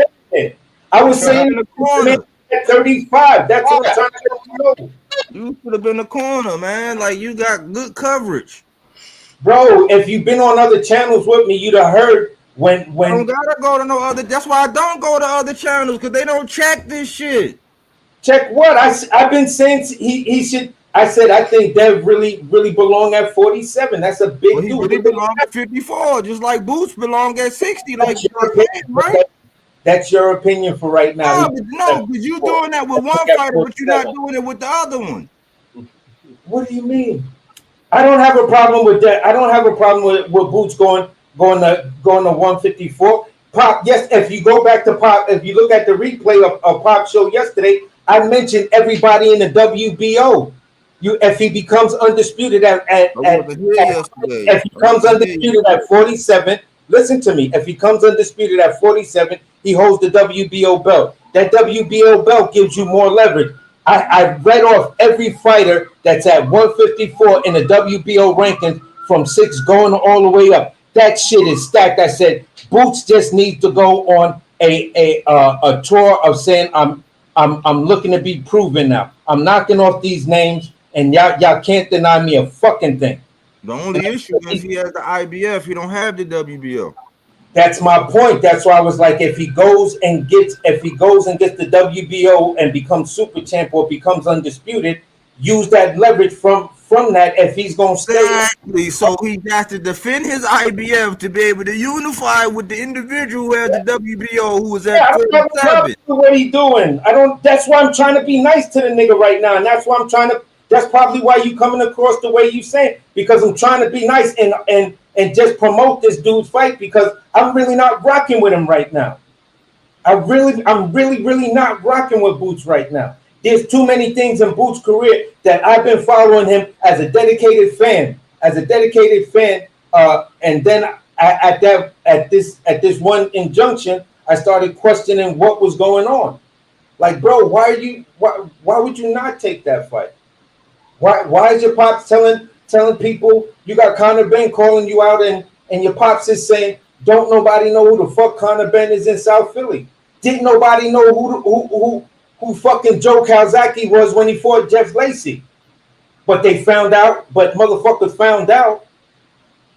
You feel what I'm saying? So that shit ain't got nothing to do with nothing. Don't give me that bullshit excuse. Stop making excuses whenever a really good fight come up, and then these niggas turn around and say some goofy shit like, oh, it's impossible for us to get a fucking fight. I don't rock with that with Boots in them. I don't like when Bozy and them do that. And then there's the former Errol Spence fans who are now Boots fans who co-signed it and try to defend it like, nah, Boots, how he gonna try to negotiate this when he was already negotiating this and that and negotiation, but yet they try to still make the same statement that everybody's trying to talk like their manager. Nigga, you trying to talk like you Boots manager, like you his PR person. Let's just keep it a buck. Yo, there's fights that this dude could have took. His pops made excuses for whatever fucking reason, and this is why people are saying, oh, it's not this, it's not that, it's mismanagement. When do we blame the fucking fighter? When do we blame the fighter? Because it's more to it than that. That's a good blanket statement. That shit sound good. It sounds good. It ain't a blanket statement. You might get a donation off of that shit, but it shit sound good. I ain't gonna lie to you. There's a hell of a lot. There's a hell of a lot of facts in what I'm saying. You know what I'm saying? Yeah, it's a lot of facts. I'm doing my best just to be like, you know what? It's his fight week. Let's not try to shit on him in his fight week. But hey, listen, if you want to win and I want to see what happened with your career, because right now I don't think you're that guy. But prove me wrong, please. But so Body, you hear him say that, right? Okay, I think he's really that fucking guy. But the thing is, I'm not sure. See, what you beefing with me for? See, because you're confused. I'm confused, and you got it on straight. Because as soon as I start talking, as soon as I was addressing Pop, and I was letting them know that I'm not even sold on Boots. I'm just not going. Like when I know facts and I know when somebody trying to play an angle and do this and do that and everything is this. I do that for a living in my job. I'm supposed to I recognize patterns and shit like that all day, every day. So when I hear it, it's like, hold on, man, that's a glitch in the matrix. I gotta stop and say, pause. I don't know who he is. I was one. You know why? Look. I did a video about Boots. I used to do video about Boots to get 500, 600, 700 views. He came on and fought Karen Chukajazian. And I was like, oh man, like I seen Boots miss like never before. He did a pirouette. He swung and spun himself around. And he let and Karen asked into all of those. I got a video with CompuBox and everything. I said to all of those saying Karan was not hitting him. I said, man, he was tagging the shit out of Boots. I was the one saying Karan didn't run. I was the only one. I took all of that heat. And then I said, you know what? When I heard his explanation, when the fighter himself came on and said, he said, listen, I was just going for the knock. He said this the second time he said this. He said it this week. But back then he said, listen, man, looking back at it, man, he said, I was just going for the knockout too much. I was pressing the issue. I said, okay, so why am I taking heat for saying something that the fighter himself faulted himself for? So I took that heat. The only thing I'm not going to do is sit up here right now at this present day in time when he done got Villa, when he done moved on, when it's his spotlight, he in his own hometown, it's his time to shine, and we would be partaking in something that's going to pull him down right now. We didn't do that with Shakur. We didn't do that with Devin. We kept it all the way a buck with the facts. We went back and forth about what we thought was going to happen with Devin and Ryan. We went back and forth about what we thought was going to happen with Ryan and Tank. Now it's Boost night and or the night before, and this is what we doing. Tonight. We fight tomorrow night. So my thing is this. I can point out and see. This is why I believe my shit don't get as big as it could be, because it's always somebody to offend. I'll probably be the biggest Tank fan that anybody could ever meet. No stats, numbers, statistics, and all that. They get the least amount of views when I used to get the most. Why? Because it's more popular to say negative things about them than it is to say positive things. So when you say positive things, they're like, "Oh, he just riding the coattails," not knowing that people be using my shit to make theirs. Hey, I wasn't. But I could be objective. I could say, you know what? Nah, I ain't like that move. Nah, I ain't like that move either. Oh, nah, that ain't this and that ain't that. But I won't say, oh man, I can't buy into the whole he been ducking Loma shit. It's like, no, because I got the facts, evidence, and proof along the time. And then I understand that there are promotional companies and boundaries and reasons why that fight didn't happen. Yeah. So if you're gonna talk about it, you gotta kind of talk like you already know that, okay, well, Boots was under Cameron Duncan. Just like you got to know that Tank was under Floyd Mayweather. But you also got to know so was Terrence Crawford under Cameron Duncan. So, but what that got to do with it? See, you do that. That's exactly what you do. You would throw out something like that, like it makes sense. The same thing, bro. That's the same. That's an irrelevant point. It's not irrelevant. He was with Cameron Duncan. Making a fight the motherfucker that dealt with both of them. Bud was free after Top Rank, okay? So if what is bringing up with Cameron Duncan, like the only reason why Boots is free is because the man passed away. R.I.P. That's the only reason why he's free. So for you to say Boots was with Cameron Duncan, what does that mean?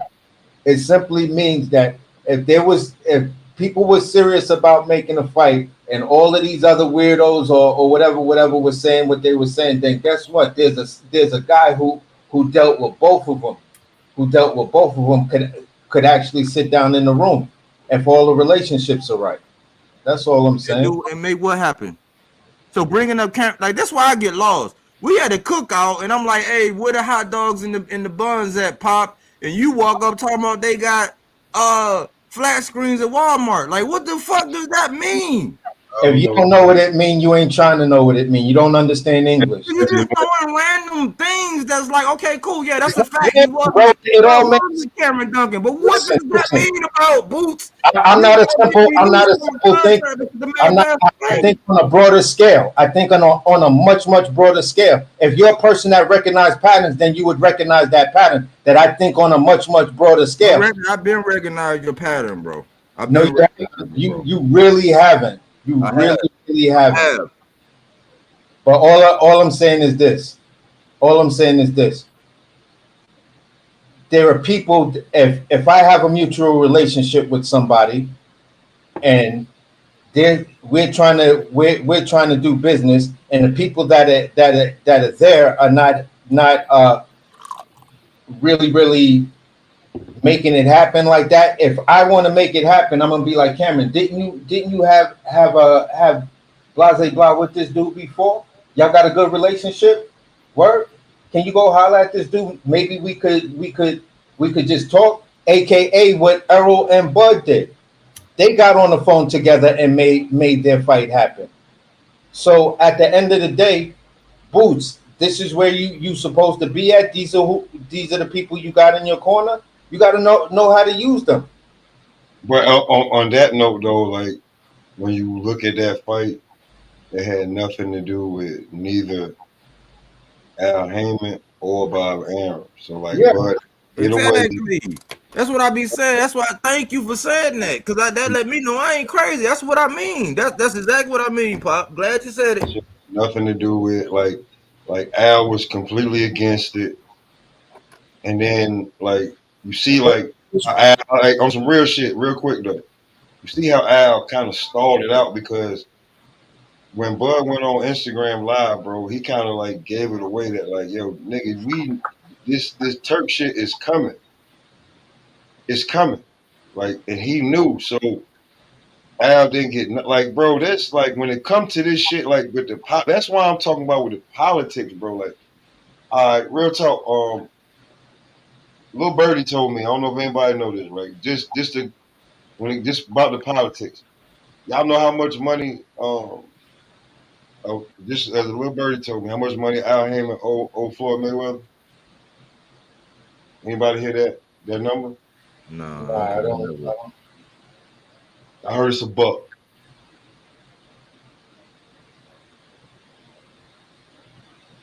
I heard it's. I heard it on 100.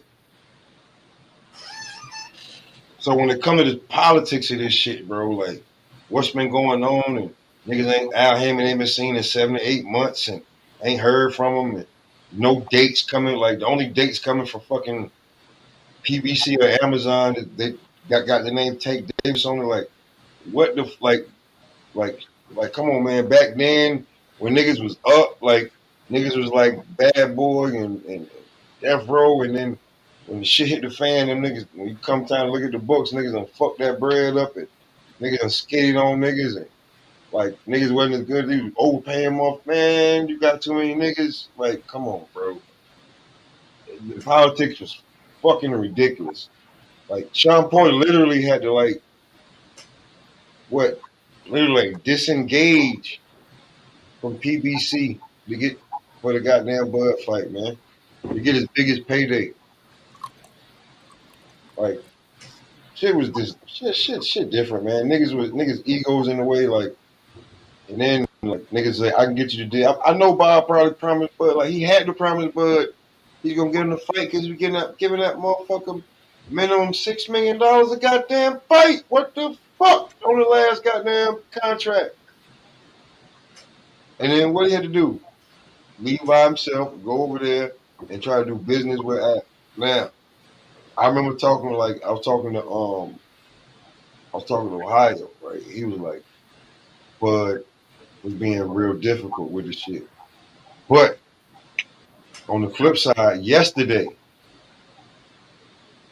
the way that the NBA and the NFL and the MLB and the soccer and all that other shit, right?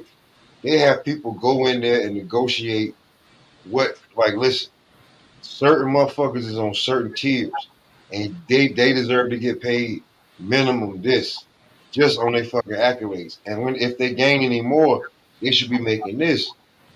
And you have to make these fighters, especially if you like, or like, bro, you just can't just be, like let motherfuckers just do whatever they want to the goddamn fighters, man. That's just my opinion. That's just me. Like, and when it goes back to my own shit, like I wasn't shitting on Boots. Like, him, I think he's gonna like. I think he's gonna style on Avenesian. It's gonna Pop, be a showcase fight. That's my whole shit. Pop, I'm didn't I say, wide open. Pop, didn't I say yesterday, um, if I'm making my early prediction based on what I see when I look at the weigh-ins, my prediction would be Boot stops this dude between 8 and 10. Did I say that yesterday Yeah, on your you show? said 8 10. Like Yeah, between I eight don't and know 10. I don't know if I want Boots to stop him in 4 rounds or 5 rounds or stop him with the Bud rounds. Like I might want to see if like I might want to see this lion play with his food a little bit. Get him out of there like round 7, round 8, maybe late Break late. him down. I wanted. That's why I'm calling between 8 and 10. I think I want to see him. I want to see him break him down. You know Mm-hmm. what I'm saying? Just completely, just uh, outbox him. Not to the point where you get in these 10-8 rounds just off of this uh, domination like that, but just you know show everybody that you're making a statement. Let the zone know that you signed that it man right now. You signed Nah, that he definitely got to do that because not only with like shit, it ain't his fault, but like he definitely got to deal with the fucking the Cody Crowley shit ain't his fault. Like Yeah, And we, nobody blaming the Cody Crowley fight. I ain't pissed off about that. I ain't got no feelings about so then that. you like, you bring in David Avenesian, right? Like again, sometimes they know his name, sometimes they don't. They make fun of his name. Then we want to say, all right, cool. Why you ain't fight this person, this person, this person, this person, this person, this person? Because Avenesian is number 13. He's a solid opponent, but he is number 13 in IBF. It is what it is. Everybody else either obligated, got to fight, or said, hell no. No, like, you know what I'm saying? So, Yeah, it's like the same. It's the same. This is my thing. It's the same courtesy we extended to somebody like Shakur. Like I really don't go in on Shakur. The only thing is how he talk versus what we get. That's my whole thing. It's like, man, and then that's totally the different. That's backlash. totally different. But this is the thing. Mhm. Like we have to recognize that before the Frank fight, how he got all the way down to Frank was Loma said no, Pitbull said no, Zapata said Vegas, no. Who else said Devin said no? no. Who? Devin? Devin said no. Yeah, Dropped that the strap. 25% Dropped the off our strap and moved up. Said no. uh, So when it falls on Frank, I was like, okay, cool. We gotta accept that. We gotta run with that. And then Frank said, oh no. nah, that ain't enough bread. And I said, oh nah, Frank, that's nah, you signed, buddy. Like that's a duck. I rock with you, Frank, but that's a maneuver. That's me though. That's me. So when I consider Boots, you gotta consider all the people that's like Keith. Who was Boots? I said, oh man, Keith, just when I was getting over the whole thing about you maneuvering around Earl and putting it off, and now you want to check and you want a bag, so now you coming back. So just when I was getting over that and saying, hey man, Earl, you could use a Keith, he didn't know who Boots was. I said, come on now. And Of then when course. Bozy was like, man, on contract, Bozy was on record saying at one point in time, 16 fighters said no. And all the belts are held up by the two champs who they were saying was the second coming of May Pack. So I'm like, what was Boots to do? I was like, man, just keep. What's my motto? Hey, if you can't get the big fights, just keep getting these nobodies in there and knocking over these cans. Then not every 90 to 120 days, get in there and show that they don't belong to be in there. I stay consistent. I stay consistent. So I'm not going to not acknowledge that. Okay, well he had Crowley on the line. I mean, I Yeah, didn't want to see that. I said he was going to get the Philly special. I didn't want to see it that's a because I don't fact. believe in Crowley. But now we got Avenesian common opponent with Well, with Bud, and he also shared the ring with Eagles Green Machine. I'm like, uh, okay, cool. Well, and I heard Bozy, he was like, man, this is gonna be a name because it's okay when it's a name or it's a belt or a trinket or something that's gonna add some cachet to your fight. It's okay when it's that for other fighters. But when other fighters do it, it's not okay. And that's what I agree with. I'm like, I'm just trying to call this shit straight down the middle, be the same when I look at them all. So I can't deny that Boot. A lot of people said no to Boots. We've only arrived at Avenesia because everybody else said no, no, no, no, no. That's how we got at Avenesia. The dude got a 2-inch height advantage. He got I think it's an 8-inch reach advantage. It's a minimum of a 6-inch reach advantage. He got the yeah, speed, the power. Right now, as far as activity, they kind of almost neck and neck only because Boots had took that last year, but he still kind of tried to stay active through it all. Like, so, I don't think so Avenesian what fought can I since, say about the fight? I can't shit on it. It ain't the opponent I want. I can't shit on it. I don't know when last time Avenesian fought neither. So It was the last time he fought Bud, then that's a hell of a layoff too. So that just like, 2022. that kind of make my point a little bit, like bro, when it comes down to politics now. If they ducking this boy at 147, they definitely gonna be right. I was just saying, like, to me, win this fight, um, hopefully, because if they give him any other fight than fucking Stanionis, if they ain't trying to make it, Well, like, he fought on my birthday. I'm sorry. He fought on my birthday. Who? I thought he had like another fight. I was just getting ready to Google it. What on my birthday? Avenesian? Yeah, Oh, I'm okay, but like, this is all I'm saying, bro. A year ago though. I mean, December. December, all right. When it come to boots, it's no hate or nothing. It's, bro, you sitting here if you don't get the standing on this fight, and we get a unification and make it easy to whoever wins between Barrios or Brian Norman Jr. If that fight is going down, you go to 154. I feel like they're gonna do the same bullshit, and you're not gonna get the goddamn Bud fight or Earl fight. You're gonna end up fighting somebody else. He need to And just Boots need to just forget about Bud. Bud ain't gonna fight Boots, man. I don't care how y'all feel if you pro Bud. I'm a Bud fan. I'm just not an only fan. I know he's not only fan. I'm just not gonna. But Bud is not gonna fight Boots. Boots need to get that shit out of his head. Bud is not getting in the ring with the dude. Unless Turkey Sheik drop like a $100 million bag on it. He gonna try to ask for like what Canelo asking for to fight Benavidez. Like it's gonna have to be like half of that. He's gonna have to get like $60 million to get in there. Hoorah, bro. If I'm fighting Boots, that's my last fucking hoorah, bro. I'm done. But the thing is with Boots is Boots. He still got to go through the gauntlet, because this is when the trials and tribulation. Because him choosing to be there is going to be his choice, but he has to deal with the pros and the cons. He has to deal with being the most tenured and having the most experience at 47. But then he has to deal with the cons of, well, right now you got the IBF, so unless the unification happen, it's still going to be that 10-pound rehydration. He's fit.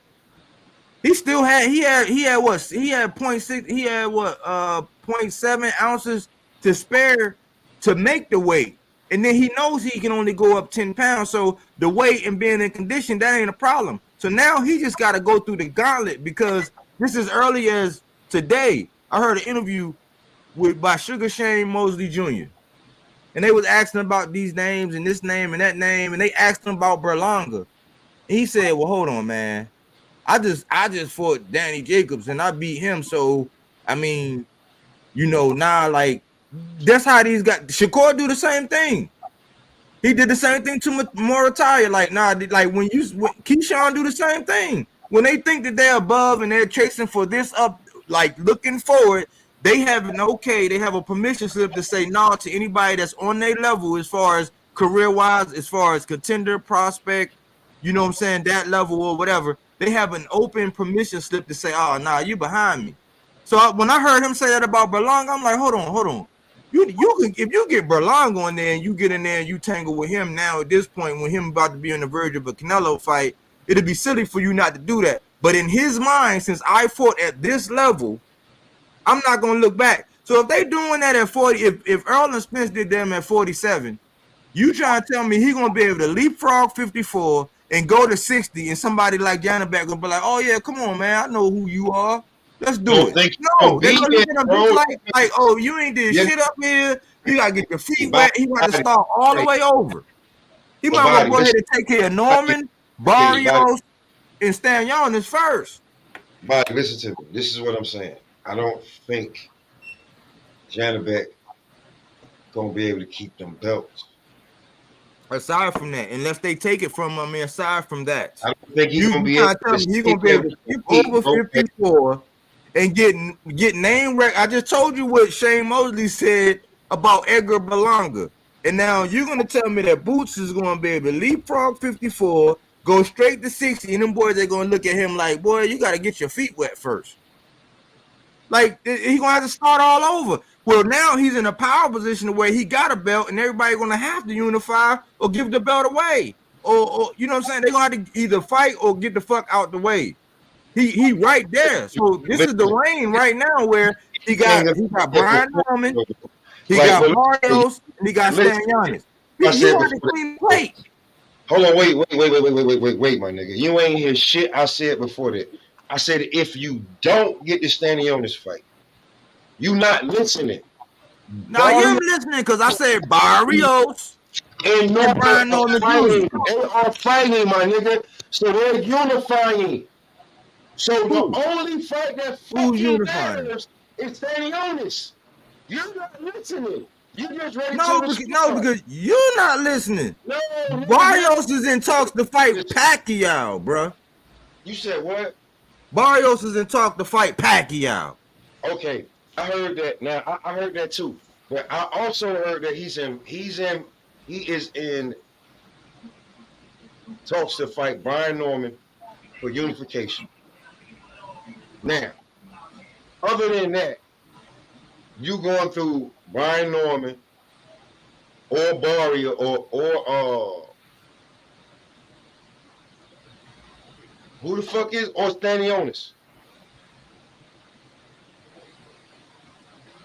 So you're gonna spend a whole nother year and a half because these fights is not gonna happen quick as hell.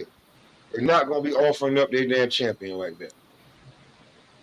So he again. I mean, I play the game. I say I play the same game, man. Like let's say he jump over, he go up to 160. Mm-hmm. Who won it? Who won smoke? They're gonna look at it like, oh boy, who? Right now, I think like okay, if bro, You think? when's the last time you seen a headliner not fight? Like just they take the whole goddamn fight down. Like the guy he fighting don't fight nobody. Amanda Serrano. Amanda Serrano just did that over in Puerto Rico. Who she? Okay, so how did that look? She couldn't make It the didn't fight. look good. I mean, the undercard held it, but like, what's the end goal here? Bro, if he can't make the shit because of he can't make 160 because of dehydration. You are no longer a 160 pounder. You occupy 2 belts. Well, Munguia did that. Munguia did that too. Munguia did that right before the he passed out right before the John Ryder fight. Went in there and smoked John Ryder, and then got the Canelo fight. That's cool, but what did we also just see on Pro Box? That nigga just have a fucking seizure from dehydration. But this is what I'm okay. All right, so look, Pop, because you all right. I don't know which hat you got on right now, but right now you got on your fantasy fight hat. Let's put on your. I'm in this 160 division. I'm a champion. I'm surveying the landscape, or I'm one of these sanctioning bodies at 160. You're talking about a guy that's coming from now. People thought it was outrageous. Now people co-signed it when Bud was going to move from 47 to fight Canelo if he said yes.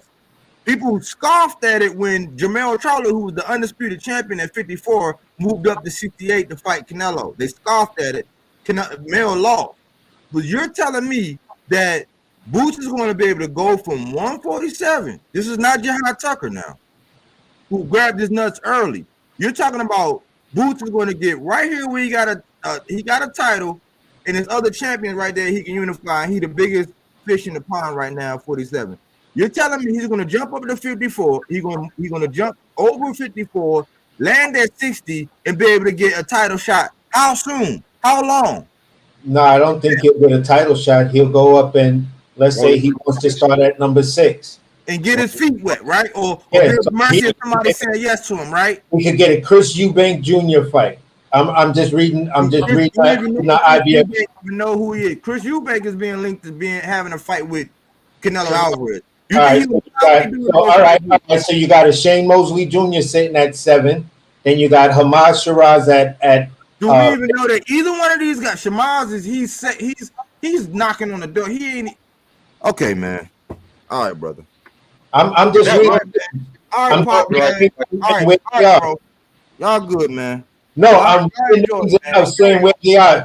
Shamaz Shiraz is sitting at number 4. He's sitting at number 4. The IBF at 160 has 2 vacant slots. They don't have a mandatory or whatever. This dude, Andrea Makevlovich or whatever his name is, he's at number 3. Hamad Shiraz is number 4. Elijah Garcia is number 5. Chris Eubanks Jr. is number 6, and Shane Mosley Jr. is number 7. That's at what weight class? 160? Yeah, that's at 160 for the IBF. Bro, listen. Janabek, to me, if Janabek dehydration so bad that like, bro, we not letting you fight. This ain't the night of that you passed out and then they woke you back up. This is the weigh in. And for the weigh in, they said no fight. You understand what I'm saying? Yeah, For the weigh in, they said no fight. So that just got me thinking, right? In the future, right? Okay. That same bullshit politics that was at 147 is at 154 right now. I see it. Unless they offering up, people think the sheet gonna be offering up big money for every motherfucking body. You feel what I'm no, saying? So, or like niggas is not gonna be like trying to do business with everybody. I'm not gonna be giving Boots my fucking champion to just beat the shit out of instant. You know what I'm saying? Like even it, if you 154 with the like Bud got like you know what I'm saying, the shit gonna be locked up for a minute with the guy that he fight it's. because I was just gonna say, people got to realize, even with these Riyadh cards, yeah, there's the main card and there's the undercard.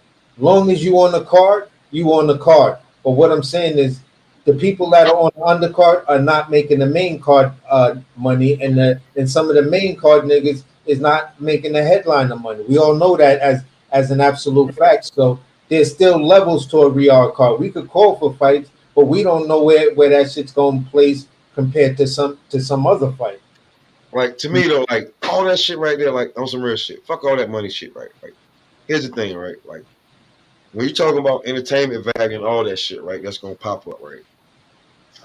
Listen, if the man already got a fucking plan, seem like but like they already got a plan lined up for him, and I don't think he's gonna fight till he 36, I mean 37, 38 years old. I think after this shit, he's done. Uh-huh.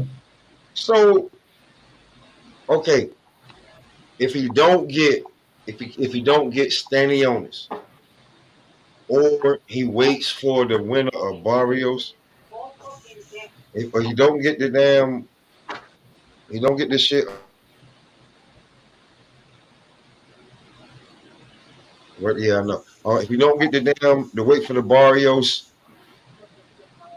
you don't wait for the Barrios Pacquiao fight or the Barrios Brian Norman shit. If you don't get the Stanionis fight, what is he doing at 147? Nothing. What is he Wait doing? till it's time. Sitting on the So shelf. all right, so then you go to 154. That IBF shit don't fucking carry over like that. I've never seen it carry over like that. No, he's gonna be somewhere in the top 10 or maybe the top 5. I think that's You gonna get a Charles Bell fight and another fight before? Like, come on. yeah. So, but if you go to 160, and I think that if Janabek, I think Janabek gonna end up dropping them belts and moving up. Yeah. That's gonna be a gauntlet between two sanctioning bodies of which one. And the IBF fuck with you. I think you could get up in there real quick. 1, 2, maybe 3 fights. You be the champ. Yeah.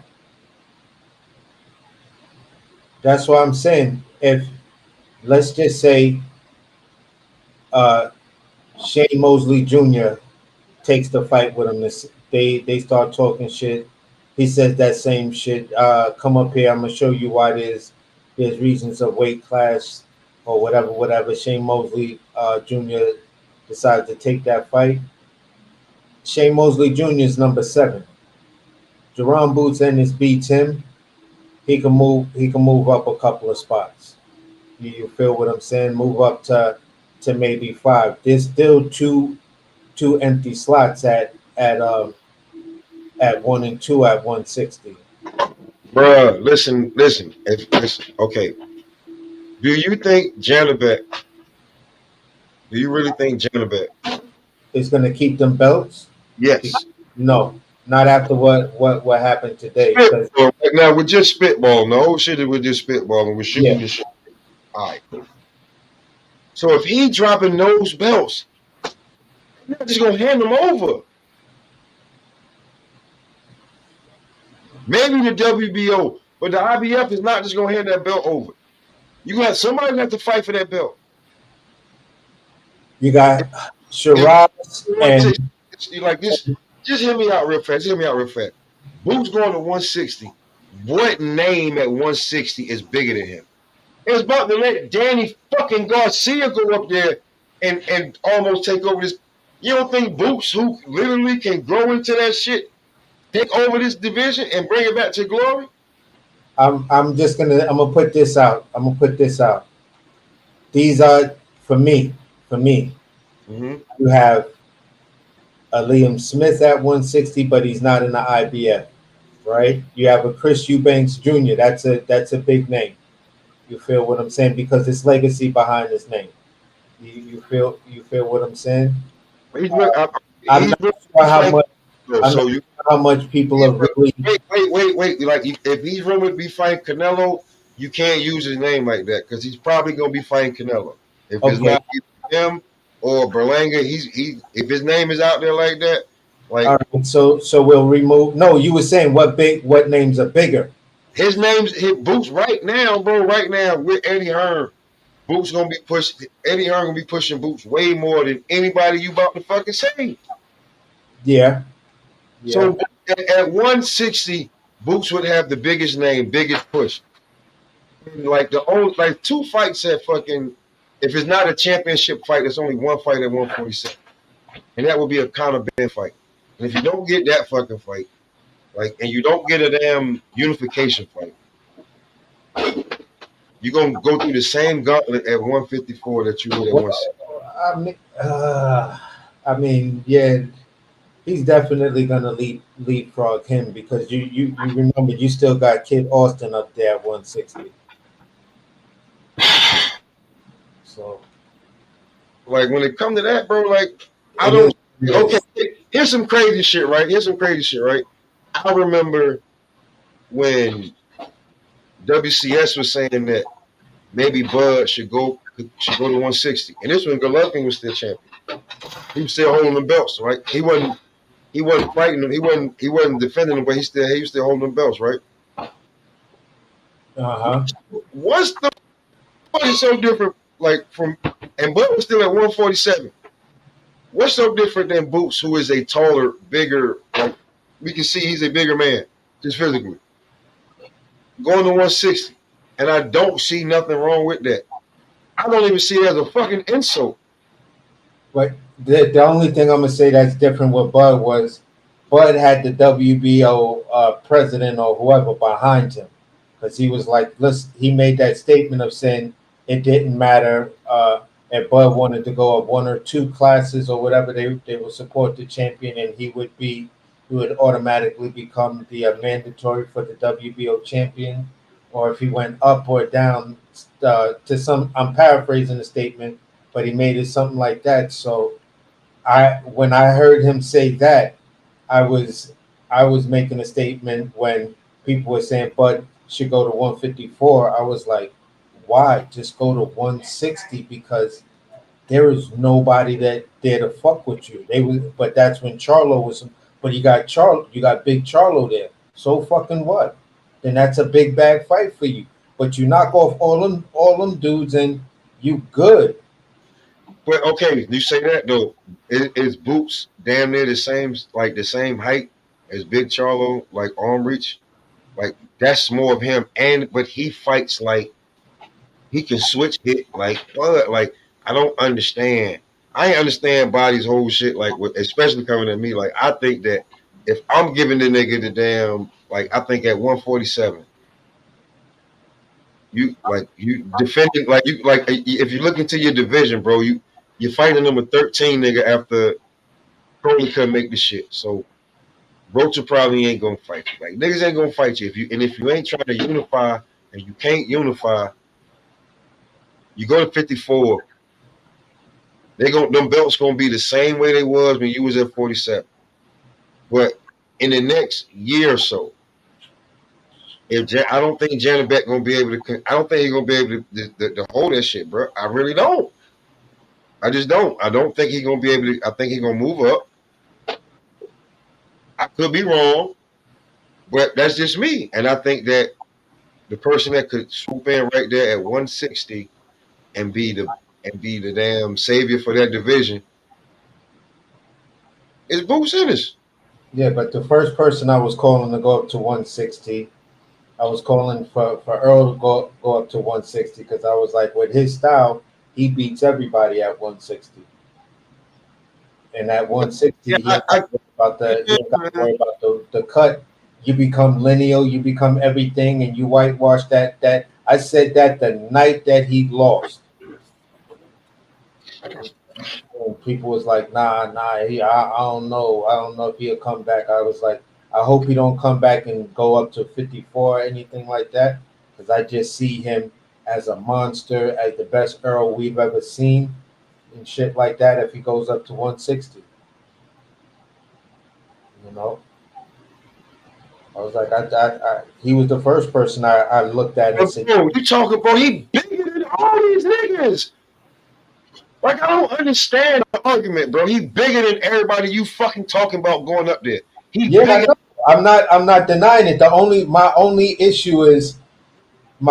issue with it is, yes, I agree with you, but I think he may need to like, maybe I keep just blanking out on the fact that you said if he gets three good fights in before he goes for the belt.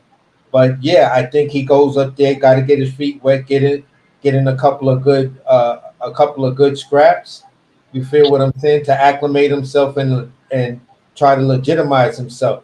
The Boots' biggest problem right now is, like we said yesterday, is Jerron Boots Ennis proven? You said you give him the Roman Villa fight that says, yeah, he was in a tough fight, whatever. But is he really proven like that? Uh, Nah, the way he been moved, the way he been moved is they've been putting a lot of tomato cans and has-beens in front of him. So, but you look, bro, the eye test is fucking there, man. Like no, I this, don't deny the eye test. I don't deny the eye test, but this right now I boy question got it. the proven part. I This boy, question the proven part that if you got sat down on your pockets, right? How do yeah, you get up and respond? Right now, the way you looking to me, it looked like you might fall apart. You might. I'm not saying you definitely will. You feel what I'm saying? It just looks like you might. that boy You got knocked in his pockets, bro. I think that boy will look up and be like, "Oh shit, now it's time to get big." I think he'll smile and everything. I'm probably, looking. I could see all of that, but I just want to. I'm not saying I want to see Jerron knocked down. I'm not saying that. What I'm saying is, I just want to see you be tested in a legitimate test. Roman Villa was a test at that level. All right, you passed that one. I have Villa beaten you for that fight based on your Kukuchin performance and your last two really soft touches that you had. I thought Roman Villa showed grit and heart against Speedy Rashidi, who was the better boxer and shit like that, who was winning the fight Why until would why would you think that he could, bro? That they two different. Lord have mercy. between Roman Villa and Jerron Boots Ennis. Between Rashidi Ellis and Boots. Boots I got was just talking that about. type of power, I bro. based my argument. Hear me out though. I based my argument on athleticism and boxing skill. Their styles are different, but this is what they have in common. They're both very athletic. You feel what I'm saying? And they both have up to right now pretty decent boxing skills. You feel what I'm saying? So that's the criteria I based that on, and I was like, all right, you dealt with a athletic fighter. This fighter didn't have the gas tank that Jerron Ennis has, but you have that look right now. You feel what I'm saying? Bro, So like, you should like come on, bro. Like just to think that Villa had a chance against Boots when he's a come forward fighter, and you know that's what Boots really needed. He was chasing down Villa. A come forward fighter for Boots is tailor made. I Like know that, but I'm also looking at the attributes of what Villa was like, and I just felt with Villa's hard punching, because I called the fight like the fight is going to look like all the rounds of when Rashidi was fighting Villa, when Rashidi was winning. That's going to be the majority of your fight. But just like he wind up catching Rashidi, like because that constant pressure started to make Rashidi break a little bit and start to back up. I thought that Villa would be able to put that and impose that part of his will on the fight. I Wait, tried to look at the fight as rationally as I could, and I looked at these flaws that I seen of Jerome Boots Ennis, and I looked at the come strengths and on. the flaws of I think you got a little bit of hate on Boots, bro. Like I'm be for real with you. There's no fucking way between Rashidi Ellis and Boots that you thought that Rashidi Ellis like that he would be able to do the same shit he did to Rashidi Ellis. I no. knew if he I fought didn't Rashidi say the same Ellis, thing. I didn't say the same thing. I'm not saying he would have beat Boots in the same fashion as he beat Rashidi Ellis. I did not have him stopping or anything like that. Jerome Boots Ennis. I had him winning by the slimmest margin of a split decision. that's the difference between me and you. That I knew he was gonna damn near get that boy fucking brain damage. One, two.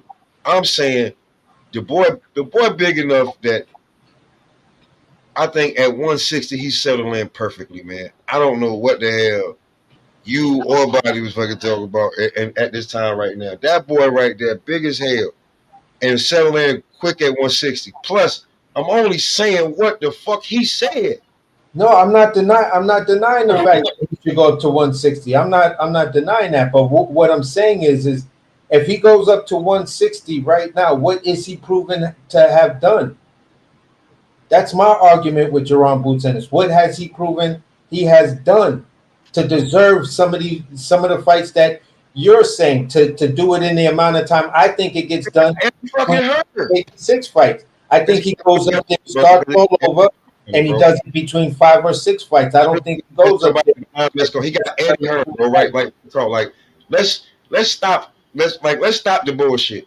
Right now, Boots got Eddie Hearn behind him, who right now is probably the promoter of the year. He's the promoter of the fucking future. He Eddie Hearn can get that man a belt, a title shot in 2 to 3 fucking fights. Ain't nobody like all this other shit. Like that's bullshit. If he want to jump that fucking shit and really do the shit, like everybody. First of all, they're gonna be like he daring to be great. His fans be like daring to be great. His detractors gonna be like, who the fuck he think he is? The fight is gonna be like, he think it's sweet up here. I'll give it to him. And when he fucked the first person up, bro, it's all said and done. Like, how the fuck does Roy Jones Jr. go from 175 to fucking heavyweight? That's a way bigger jump. So let's not act like it's not happening. And I think that this man is on Roy Jones, Tommy Hearns level. I think he can go from there. I think he's a fucking pound for pound fighter, and I think he's a different level pound for pound fighter. And if niggas think that Bud or Earl go to 160, this nigga definitely settle in at 160. Easy. Yeah, I'm not saying he wouldn't. I'm not saying he wouldn't settle in at 160. I'm not saying he wouldn't settle in at 160. I don't have no He's issue with like that. everybody at 160. I don't think as a person, I think his toughest fight at 160 would probably be the Laura right now. On paper. Everybody else, I think when you look at them and put them in the ring, Boots fucking them up. So you feel that way about Shiraz and Liam, like a Liam Fucking Smith? them up. He fucking them dudes up, bro. He just salad. This is not no shit where we talk about Shakur where we just want to see this nigga open up and get busy with somebody who ain't afraid of him. You feel what I'm saying? And with Shakur, like when niggas be like, well, he just technically beating them up. No, Boots will take one to give 3, 4, or give you that one that you weren't looking at. Like he ready for that.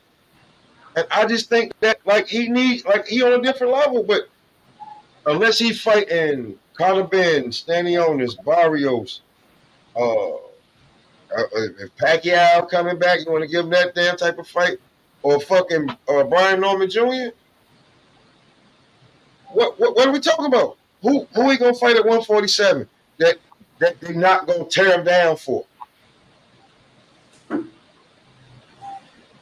I just gave you all them niggas, and if those ain't unification fights, and you're gonna sit around and turn 25, 26, 27, maybe 28 before you unify this shit, or if you go to 54, you still gonna have to go through the fucking gauntlet or one or two fights.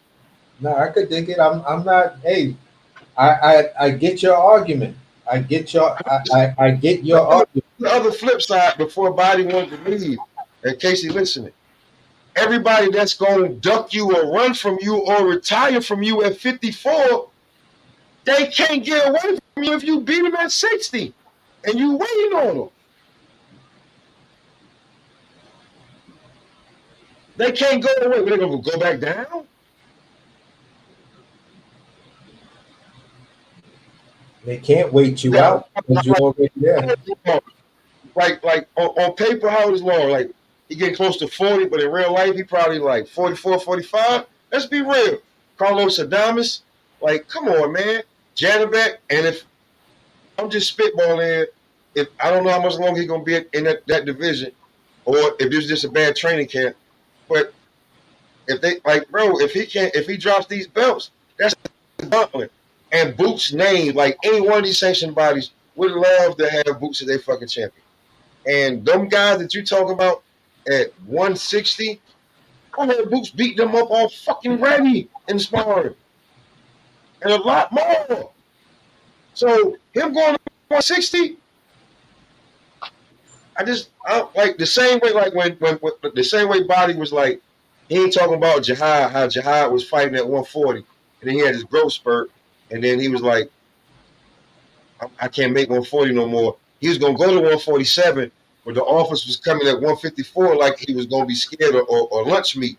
So that's where he went. So now his last fight was at fucking. He weighed at 160. The guy was 162. They gave him that because they know he wasn't gonna make the weight.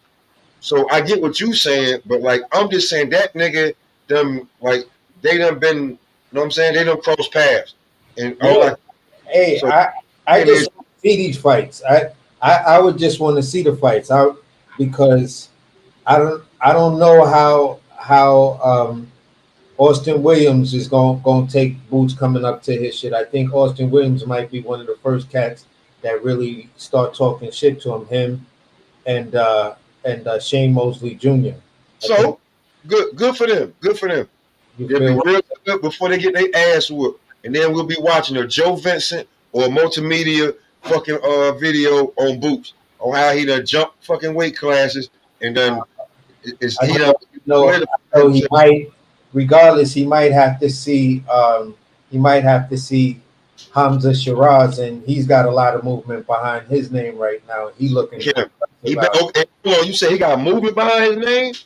Yeah, I said he's starting to get it. He's starting to get a little movement. I tell you what, that guy you talking about better stay the fuck out of Boots' way until Boots get a belt. So when he fight for the belt, then Hamza. Because bro, I'm just saying, bro. I don't think these niggas. Okay, he not gonna get the Bud fight. I think Earl got maybe one or two fights. You need to forget about the Bud fight. Everybody at 54, I feel like that's got a name or any momentum can easily go to 160 or go end up at 160. So if he goes to 54, when he calls these dudes out, they're gonna leave and go to fucking 60. So you're gonna be chasing them. The biggest chess move is to do what? Beat them to where you know they're gonna go. Yeah, cut off the ring. Cut off the ring. So if you cut off the ring at 160, right? Niggas gonna be mad at you, but that's gonna give you even more goddamn notoriety, more look, more buzz, bigger payday, more fights. Everybody wanna fight you. And all your goddamn contemporaries that's at 54, that's gonna eventually have to come up to 60, gotta fucking see you. And you stay in shape so much that you can call them out and be like, nigga, I come down there to your goddamn level, whoever you is, because I done beat everybody up here. Because that I think in Boot's next 5 years, bro, I think he's got to get real work, and I don't think he's gonna get unless he gets any on this. And We that's Pop. We in 100% agreement on that part right there. I think he needs to get in the ring and get some real work with some real fighters, like people his that real work is Brian Norman Jr., Stanionis, or Barrios, or Conor Ben at 47. 47. That's at 47. If we 47. talking, where if you feel he beats everybody, where does he get the real work at 160? Where do you feel he gets the real work? First of all, he's gonna have to make it look the same way he did at 47.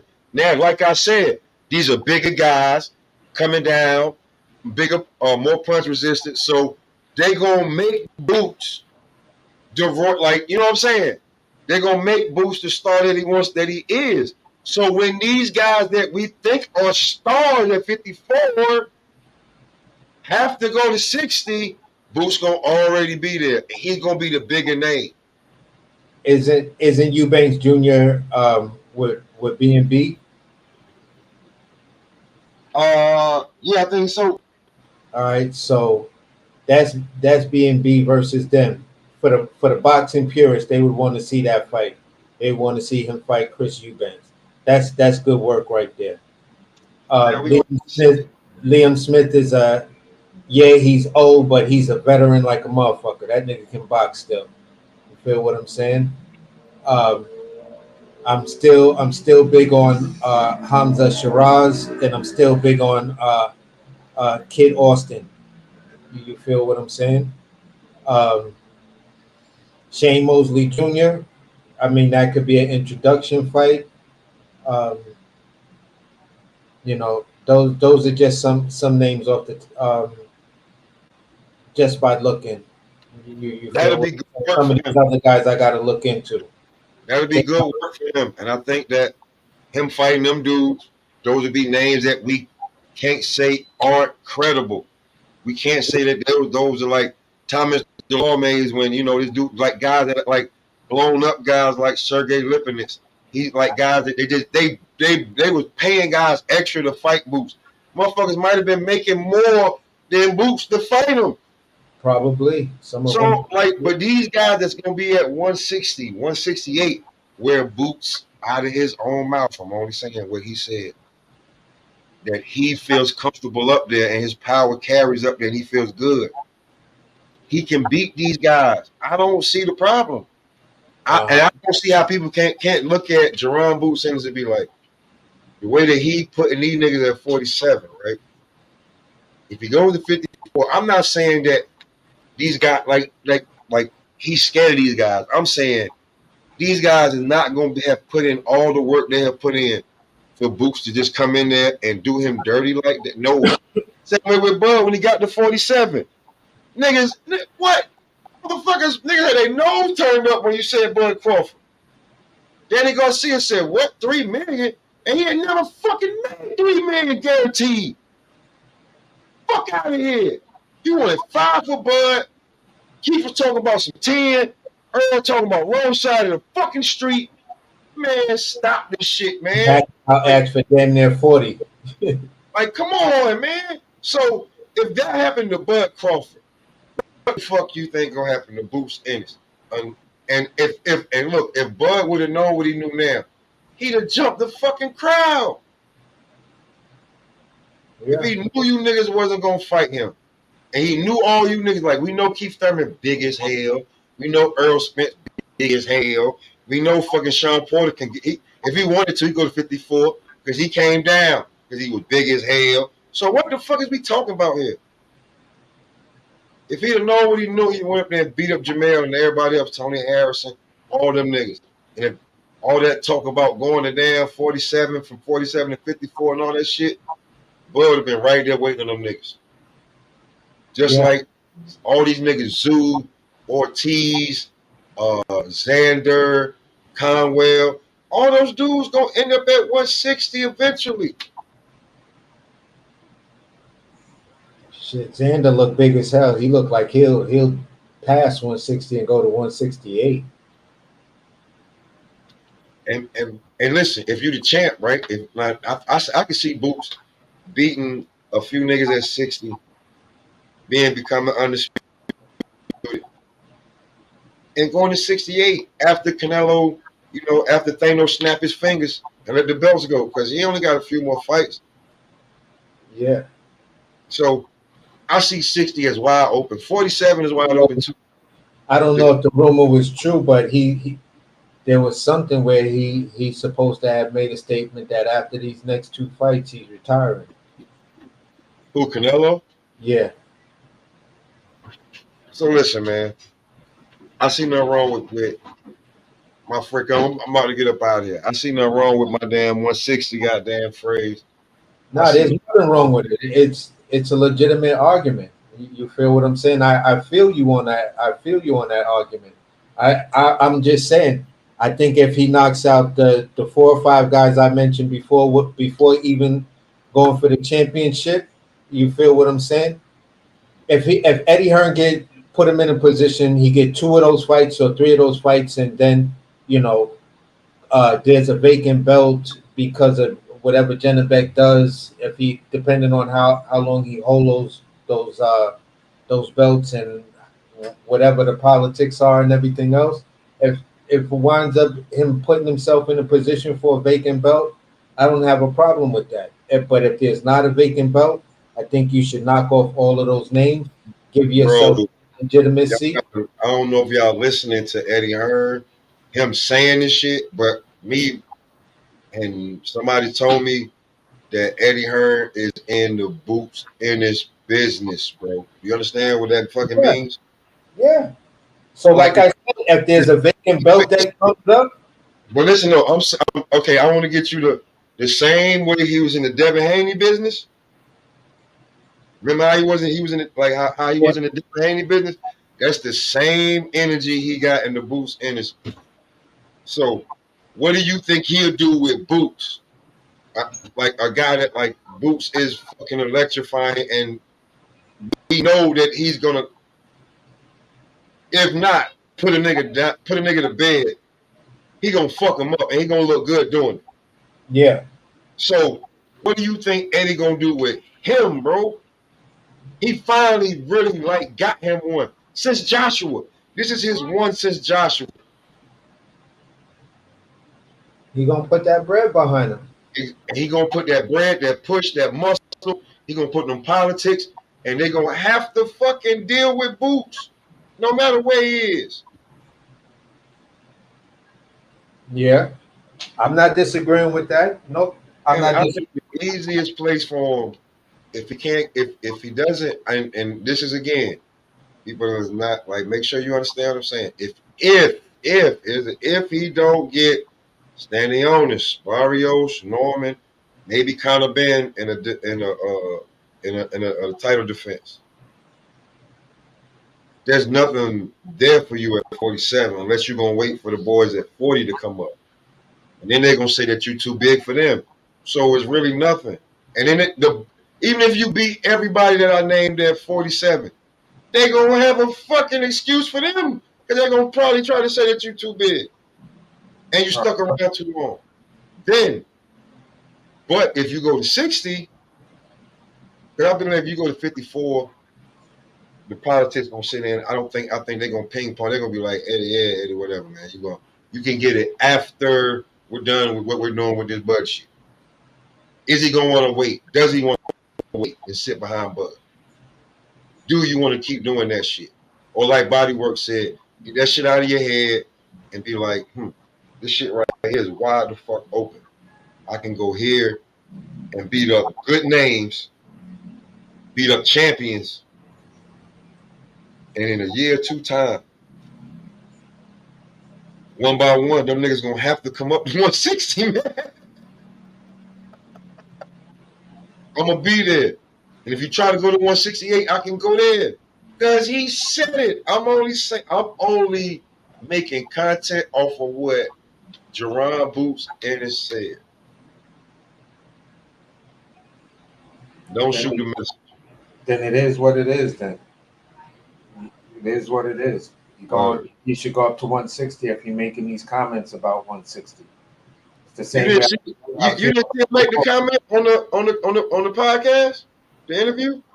No, I didn't. I got it tabbed up. I didn't actually watch it yet because I just Go know. watch the shit, bro. When you go watch it and you look at him and you see how comfortable he is saying that shit, bro. But Like it's that's not. my issue with Shakur. You keep talking about 140, but every time you get called out for a fight at 140, you talk about I'm a natural 135 pounder. Let me just, do what I need to do at 135. Then stop putting niggas' name in your mouth at 140. But see, but that's the difference between him and this nigga. If you say this nigga name, he show up like fucking Candyman. Uh-huh. I don't care what weight class. And I think he could settle in at 160. I don't think he's scared like a lot of these niggas was to move up to 160 like Jared Hewitt. Like I ain't say scared, but like don't be stagnant like waiting for the big fight with Charlo and this one and that one to be undisputed. If you know these niggas, like them niggas was on the same network and couldn't get in the fucking ring together. So nigga, if I guarantee you, like I ain't guarantee you, but I just think 160 is open for unification because Laura will fight anybody, Carlos Adames will fight somebody, and them other two belts gonna be open, man. And it word, Yeah, I for just sure. them belts about to be open in the next few months. Cause that man ain't gonna try to keep killing himself. The goddamn, and then and then they got him waiting and waiting. Like, because he wants to goddamn, he don't want to fight the guy he fighting. He want a damn unification fight to be undisputed. That's what Janabek want. Okay, Why they ain't got, you had Charlo, that motherfucker, like Charlo ain't defend the belt in years.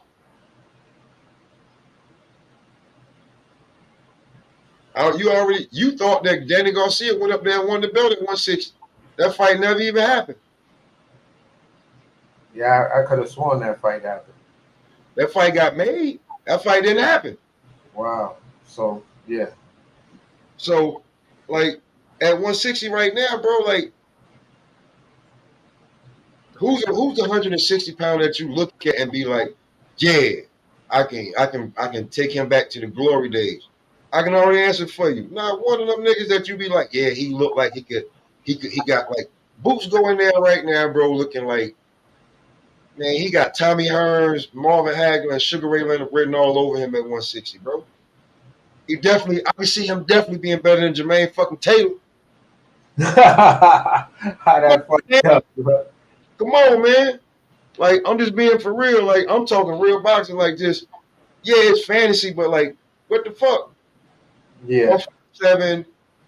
I'm gonna say it again before I get up out of here. There's 4 fighters that are credible, and people won't be starting to be like discrediting you.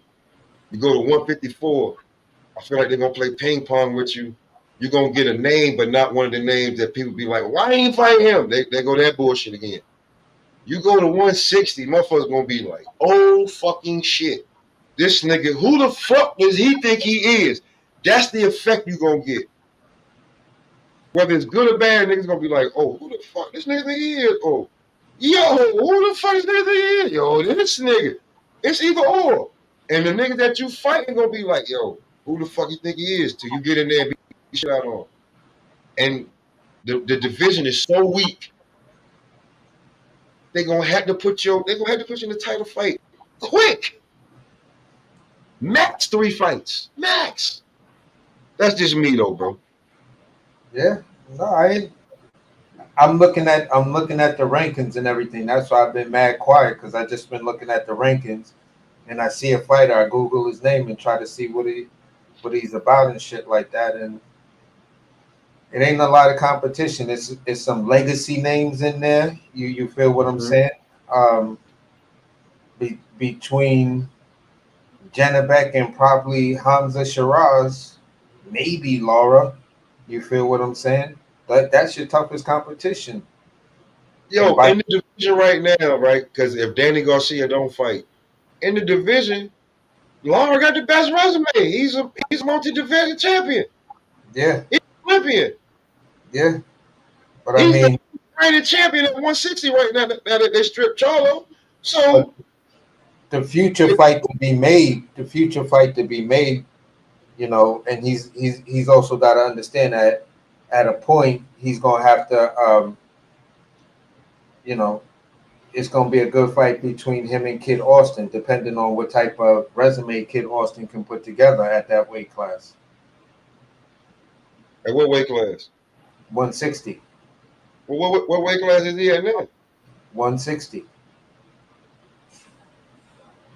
Kid Austin? Yep. Austin Williams. Oh, you talking about him? No. No, my bad. I'm getting them. Damn. I'm glad Austin Williams. you questioned me because I'm sitting. Yeah, no, that's not him. But yeah, Like, but bro, he okay.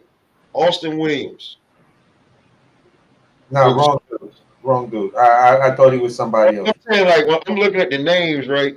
Like, even if Austin Williams is a credible name, like, I think that's a show. I think that's a good fight. I think Boots wins the fight, and then you like whoever he fights in his way, going. And here's the thing: the politics won't be as crazy at 160 as they're gonna be at 154. Yeah, no, there is no politics at 160. Bro. You know what I'm saying? Like, Eddie Hearn behind him because most of these dudes are Europeans. so I can tell you this: like, niggas can be like, ain't no politics at 154. Well, ask Charles Conway that. Shit. You know what I'm saying? Ask Jared, like, ask couple, but definitely Charles Conway that. You know what I'm saying? Like, ask him that. You know what I'm saying? Like, and a couple other fighters. Is there politics and you can't get this fight, can't get that fight? And so at 160 right now, just because I just want me looking at the screen, like getting ready for the Janet Beck weigh-in because I missed the press conference. Like, I ain't gonna miss this.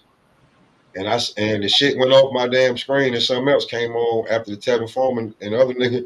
I was like, what the fuck? I watched them. I watched the Mortala weigh-ins earlier. Yeah, that was supposed to be Janet Beck. Yeah. So and when you was waiting for Janet Beck, what happened? It went off. yeah, nothing. I paused it because I saw you coming on. That bro, I saw that and was like, yo, hold on, why they got Matala Farmer and not just the Janet Beck card? And then it had Janet Beck and the other guy, but it had Matala and Farmer on the shit. So I'm like, so then I went and looked, and it said Janet Beck not gonna be fighting because of dehydration. So I'm like, what you talking about, Willis? This is bullshit. So then I looked, and the shit went on. I was like, so I already typed it in to be like, yo, no matter what, if Janet Beck is there, I still think Boots can beat him because I was looking at how Janet Beck looked, and I'm like, he ain't too much bigger than Boots. And height wise, and if Boots just didn't lose, you know what I'm saying? If he just didn't cut weight, now he a big motherfucker. He make that weight easy. So I was like, man, I think Boots can beat him. And then when the shit cut off, I was like, oh yeah, this is my content. This is my main subject. That Boots, even he has a fight coming on tomorrow. Boots. I feel 160 is open, and I feel like he could take it. And it would be a big fucking splash. It's not just beating up a fight or nothing like that. You went up 14 pounds. Well, you went up 13 pounds. And I believe you whip ass. Because that tool, like that, then you can, all them tools you got, you're going to have to do it because them guys are, them some big dudes. Like some of them motherfuckers coming out from 180, 200. We know James Tony was coming out from 200 pounds. Yeah. So we know that you're going to be fighting bigger, you know what I'm saying? But I feel like you way more athletic, you way more skillful. Like you got the power. The motherfuckers already know. I just feel like at 47, as soon as Boots loosen up, no motherfuckers is done. You see them, they fold. They don't want to fight no more. They on the ground raveling like, nah, nigga, nah. All right, They ain't say you was gonna do this. They ain't say this was gonna happen. So them niggas at 160 will be able to take a little bit more of that punishment. Because Villa's a big motherfucker, bro. Villa was like 168 that night when he fought Boots. Real talk. He was big as hell. So and Boots manhandled him. So I think that niggas at 160, I think Boots beat the shit. I think, man, Boots, man, shit. But final thoughts before we get out of here, man. You know what I'm saying? Yeah, great talk and shit like that. When I talk boxing, I'm not gonna try to come from the perspective of being a promoter, being in the boxing game and shit like that. I'm just gonna talk from the standpoint of being an educated fan, which I am. You feel what I'm saying? I don't have a channel about boxing or anything like that. I just talk about what I read, what I see, and I add my opinion to it and try to make sense of it. I There was a point I was on another channel and we were watching a video of Charlo when Charlo was crying and shit like that. And I made the statement on that same night. I said, watch little bro get the Canelo fight. He gonna try to avenge everything, get the bag for big bro. Everybody was like, that don't make no sense. He's got to go up 2 weight classes. That ain't never gonna happen. You tripping? You this? You that? I was like, okay, but watch. Then what happened? Yeah, I say sometimes some crazy shit and come out with some crazy scenarios, but it's just because the landscape and everything that doesn't make sense. Everything when you look at everything and if everything doesn't make sense, but this one thing does make sense, then that's exactly what it is. That's an old Sherlock Holmes philosophy. So that's the way I kind of look at things, and I call it from that perspective. But you know, um, looking what I'm looking at, I'm hoping that this weight cut really doesn't affect Jerron like that. I want him to start to try to prove me wrong on the things I feel about him. That's why I'm willing to give him chances and shit like that, just to prove me wrong, shut me the fuck up. So if he's able to do that, come tomorrow and put on a great performance and you know stuff like that, don't put himself in a position to whereas you get a win, but now it leaves more questions than statements. Then that's going to be a problem. This is your night to shine. This is your weekend to shine. It's the first time I'm hearing for your fights a Jerron Boots and a Boots promotion and stuff like that. That's what I was hearing all through the weigh-ins and stuff like that. So congratulations on that. And you know what I'm saying? We'll see what happens. Yeah, man. I think this is a good look for Boots, and me saying that going to 160. I just think that man. I think that man got it right about now, and it's gonna be a time. Ain't no time. Ain't no time like the present. You know what I'm saying? So I feel like Boots got it, bro. But I'm about to get up out of here. I see the mob on. I'm about to take wifey to work. This is a good cook. I ain't know I was gonna be on this long today. And if y'all, man, and anybody like, if I hope you feel. I hope nobody got offended, but I just feel like, my opinion, that's a big dude, right? He's my height. Boots is my height. Boots shoulders about as broad as my. I'm about $185 right now. I can see Boots at 160 easily,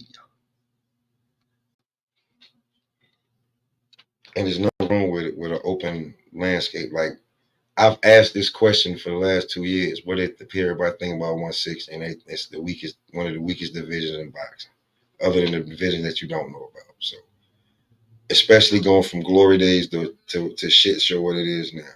So, it is what it is. Y'all stay smoking.